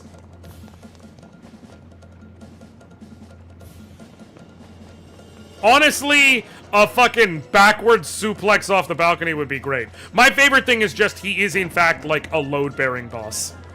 Like, the palace is coming down because the Emperor is dead. Okay. It's those Liberation Army dogs! Don't let them out of here alive! Anoriand, I'll hold them off. You go on ahead. Don't be ridiculous, Victor. This country still needs you, Anoriand. As for me, whatever rises from the ashes of the Empire I won't be much use to it once the fighting's done. Look, it'll be fine. Don't worry. I'll be right behind you. Flick! Take care of Anoriand. Let's go, Commander. He's doing it for all of us. Now then, boys. Step on up if you're ready to die. You'll have to rip the heart from my chest before I stop fighting.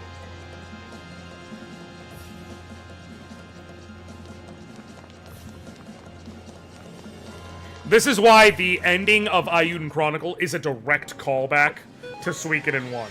Like, you beat the final boss, and then the palace is coming down around you, and you're running and escaping. Direct callback. But at least there, they gave a reason. Careful, you fool! Ugh. Anoriand, Odessa chose you. She chose you to rebuild this country. No way I'm letting you get killed here. I'd never hear the end of it when I see her in the afterlife. Go, Anoriand. Finish what we waited for so long. What Odessa fought and died for. Hurry. Go. I can't leave you here. Don't worry. Victor and I will be right behind you. Don't you die here, Flick. It's a little early for me to see Odessa again. Our reunion can wait until I prove my worth.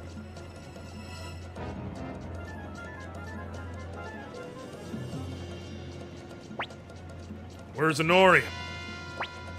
He went on ahead. Now we can fight to our heart's content. Yeah. Too bad it's you I'm fighting alongside. Anoriand fled this way. We must avenge the Emperor! Let's go, Celestial Sword! Jeez, work me to death, why don't you? I swear on my sword, Odessa, you shall not pass! Didn't 2 and 3 also do a collapsing thing? I don't think La Renouille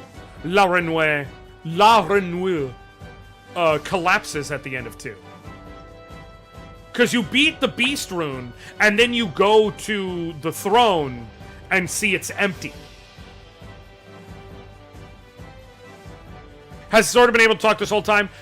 Yes, Frankie, but only when it was gotten to. Like, why did they run, though? They didn't. Remember, you beat the Beast Rune, and then you run to the throne room, and you see it's empty. And then there's post-game. Because you can actually do the whole thing with, like, reuniting with Joey. If you do the true rune sequence, you get him back on your party, and you can go back to La Renouille. Like, it's not collapsed. You're able to go out into the world and explore after that final boss. Look! We won! I can't believe it! We won! Yes, the Emperor has finally met his end. We did it! We really did it, Sylvina! Kirkus! It's finally over, Master Anoriand. Our empire has fallen. Look, Tingar! We won! We defeated the Empire! Ow! Ow! Quit pulling me so hard! Oh, sorry. Guess that means Black has been avenged. It's over. Hey, old man! Glad you got to be a part of all this before kicking the bucket! Quit calling me old man. And now for the sad one. Matthew left the service of the Empire because he refused to do any more death. Master Liukan, those voices. Have we won? Yes, that's right. I see. Master Liukan, I've long despised war. I always felt it wrong to take the life of another, no matter the reason. Yet as a military strategist, I've been responsible for the loss of countless lives. I wonder if I made the right choice. Perhaps I should have stayed in that village, whiling away the years fishing. Well, Sir Matthew, the answer to that question... Have you fallen asleep, Sir Matthew? Rest in peace, my friend. You accomplished so very much. Futch and Humphrey, the pairing you never expect. No, you would expect it. Remember, Joshua specifically asks Humphrey to take Futch under his wing in this game when makes him leave. He specifically says, I'll be better knowing you're... Humphrey, will you look after him? I will sleep better knowing you are looking after him. Anoriand turned down the position of first president of the Tauren Republic, and... So LePont becomes the first president. Yeah, Matthew gets such a sad ending because... he... Despite the fact that we know what he's doing is right, he dies... questioning everything he's done. He doesn't get to live to see the birth of the Tauren Republic, and he dies questioning whether his methods were right or whether he should have done it. And we know he should, but as a character, he doesn't get to know that.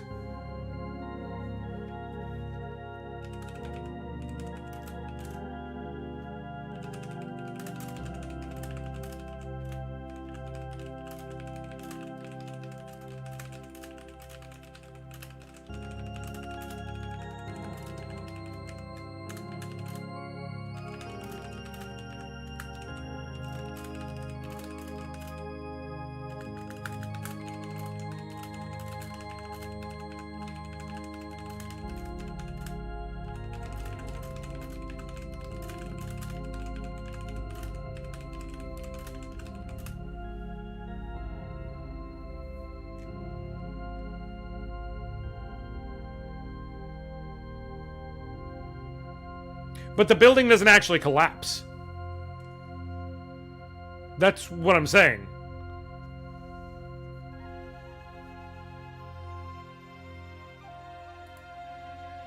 A lot of these, by the way, so many of these endings are just kind of goes back to doing what he was doing. Like, Ivanov set off on a journey in search of colors that represent freedom. We just brought him all those paint colors. Just kind of goes back to doing what he was doing.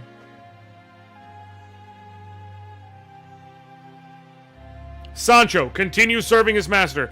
Just kind of goes back to doing what he was doing.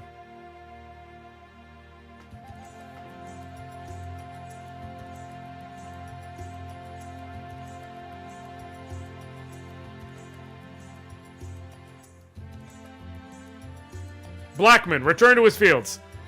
Just kind of goes back to doing what he was doing.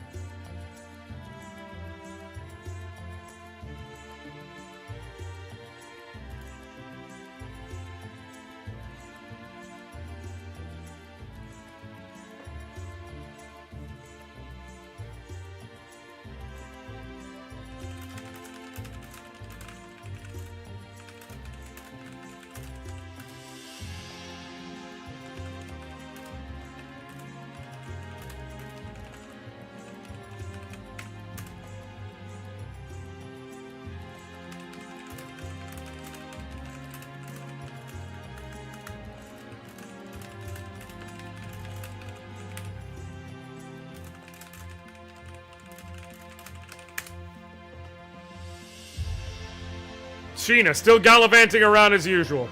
Just kind of goes back to doing what he was doing. Like, some of them change, but so many of them are... Not really, no.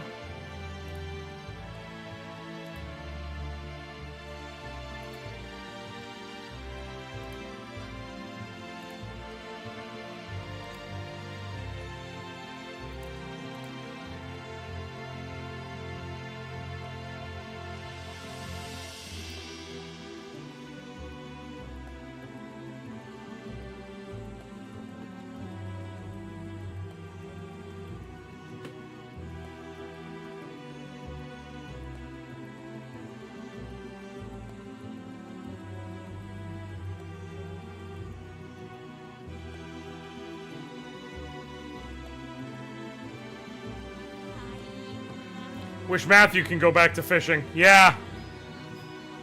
R.I.P. But yeah, he really only has Matthew also has the distinction of he only has one moment in the entire game where he truly gets caught on the back foot and doesn't know what to do, which is Panu Yakuta. When you first get there, you defeat Quanda Rossman, and he unveils the Burning Mirror, and he ends up getting saved by the Dwarf Chieftain with the Fire Wind Cannon. But that's the only moment where Matthew is not essentially 3 steps ahead of the opposition. I guess you could technically say at the very end against Windy, but that becomes a problem and gets cleared as fast as itself before Matthew can even have a chance to react to it, where they're like, oh, there's 100,000 troops. Nope, not anymore. But the Burning Mirror is the one time where it's truly like you see him panic, where he's like, retreat! No, wait! Spread out to reduce casualties! Like, he doesn't know how to handle it. And because of all 108 stars, while McDole was given the choice to be the president of the Tauran Republic, I like that they used the original scroll here. Oh, they're not going to show... Sanchez is 5 steps ahead. That's a little different.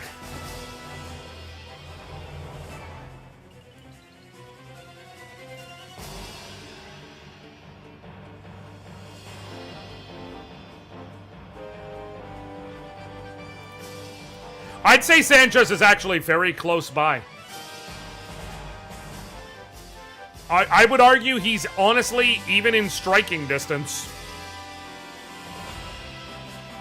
if you will.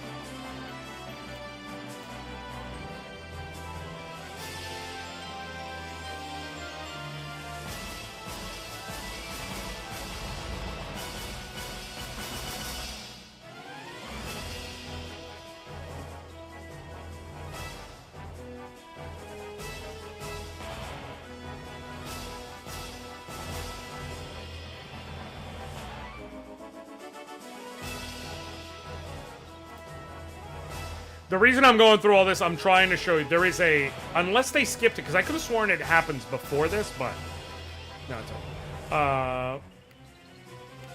If it's not for Leknot plot armor, the Empire could have won. Right! That's what I'm saying, at the end. But to be fair, that, the 100,000 units thing only came up because of Windy.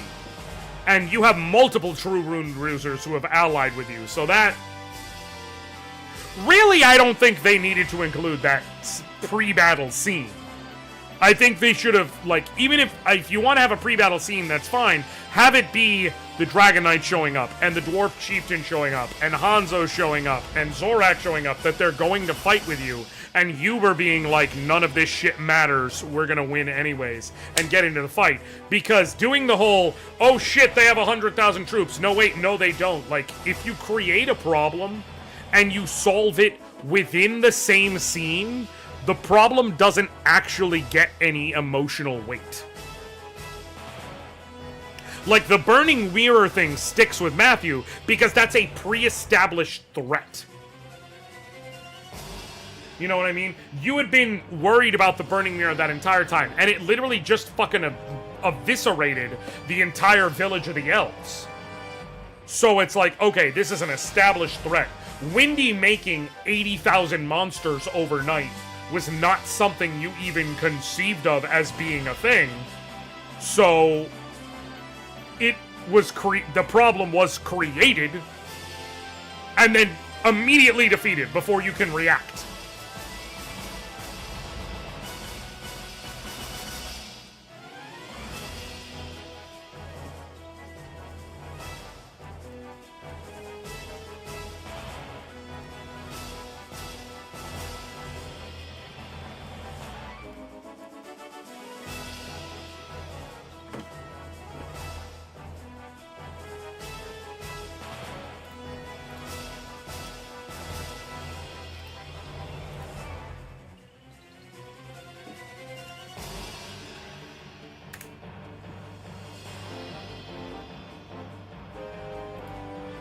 I'm just trying to get to the end of this. That's why I'm still live with it.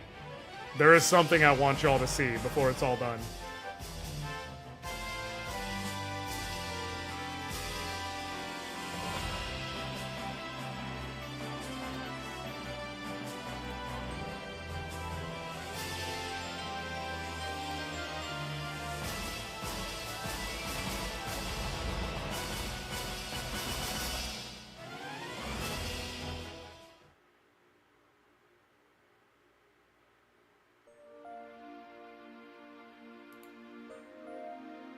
They're not going to show it? Really? Really? I mean, maybe after all of this, but I'm not going to sit through all of this.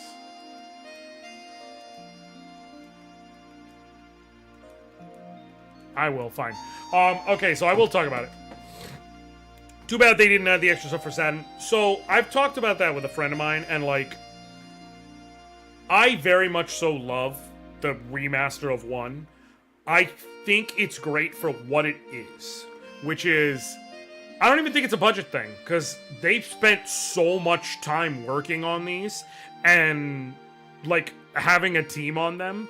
I think they would have wanted to get it out sooner if it was just about a budget. Like, they would have released it back when they first originally planned, without the incredibly long delay.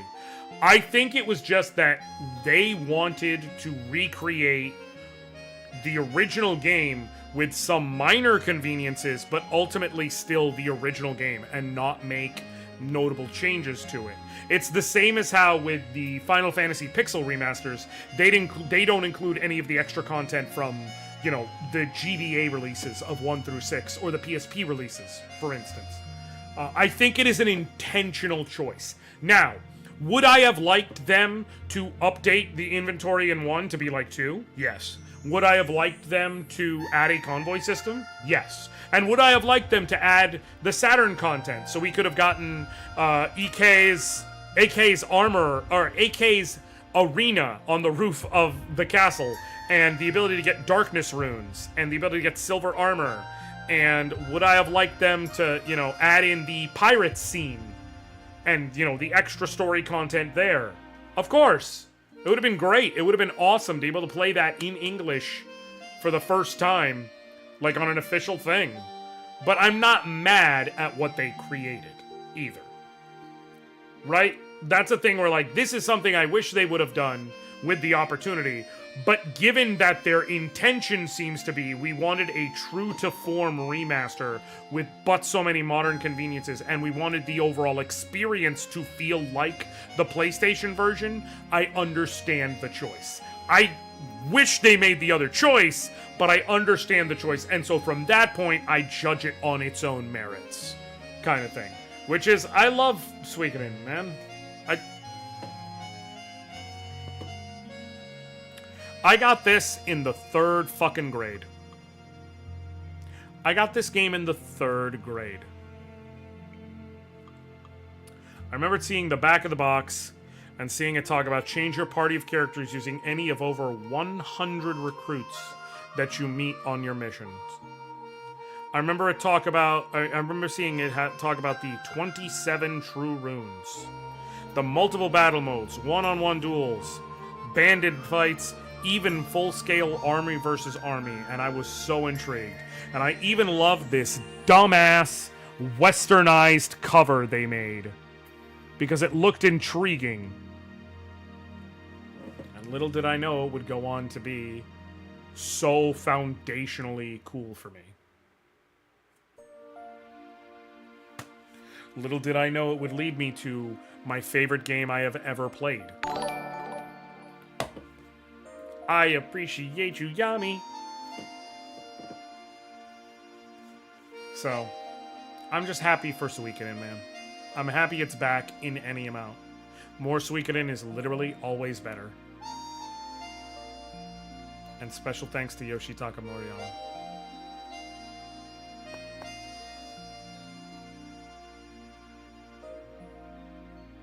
Thank you, Murayama-san. And so Suikoden 1's officially done. I am not going straight into Suikoden 2, but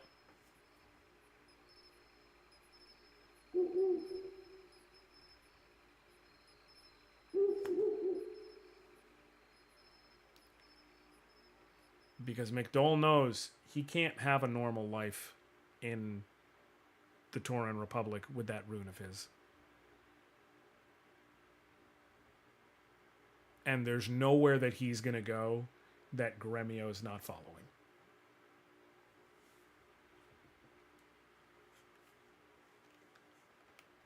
So, here's the plan. This next week, do you want to save your clear data? Yes. This next week, we are going to hop back into Final Fantasy XIV. I'm going to catch up on 7.1, 7.2, so on and so forth. All the content, basically, that's been released since the end of the 7.0 release, and re-catch up on all the story. I'm going to do the Alliance raids that are available, all that good shit. Basically, I'm going to spend a couple of weeks kind of catching back up on the current content, and then once I've done with that, we'll hop back into these games and do Suikoden 2. Okay? Thank you all so very much for hanging out with me. I love y'all. I appreciate y'all. I thank y'all. If you would like to donate to the cosplay fund for the Angel Hewley cosplay that I'll be doing for PAX East and for Magic Con Las Vegas, where I have been invited as an official creator, and so I'm trying to have a Final Fantasy cosplay for the Final Fantasy and Magic the Gathering weekend, which is Magic Con Las Vegas. Wizards has graciously brought me back. I did not do the drawing. Fuck! I'm going to do it a different way because I don't think many people even responded to it. But I'm going to do like a Gleam link, I think. So keep an eye out on that. Follow me on socials, but keep an eye out on that. But I have a free weekend badge to give out for MagicCon Las Vegas for anyone who's even considering going. So I'll be putting that on socials. But yeah, if anyone wants to give to that, if you want to give it to where you'll see it on that specific bar to make sure that you know, okay, this is accounted for there. If you go to my about link, like below my stream, and you click on my information, my bio, whatever, and you scroll down to about, you will see the Streamlabs direct link to give. And so that will specifically tick on there. But yeah, that's about it. Thank you all so very much for hanging out with me. Love y'all. Appreciate y'all. Thank y'all. Till next time. I'll catch you later, fam. All right.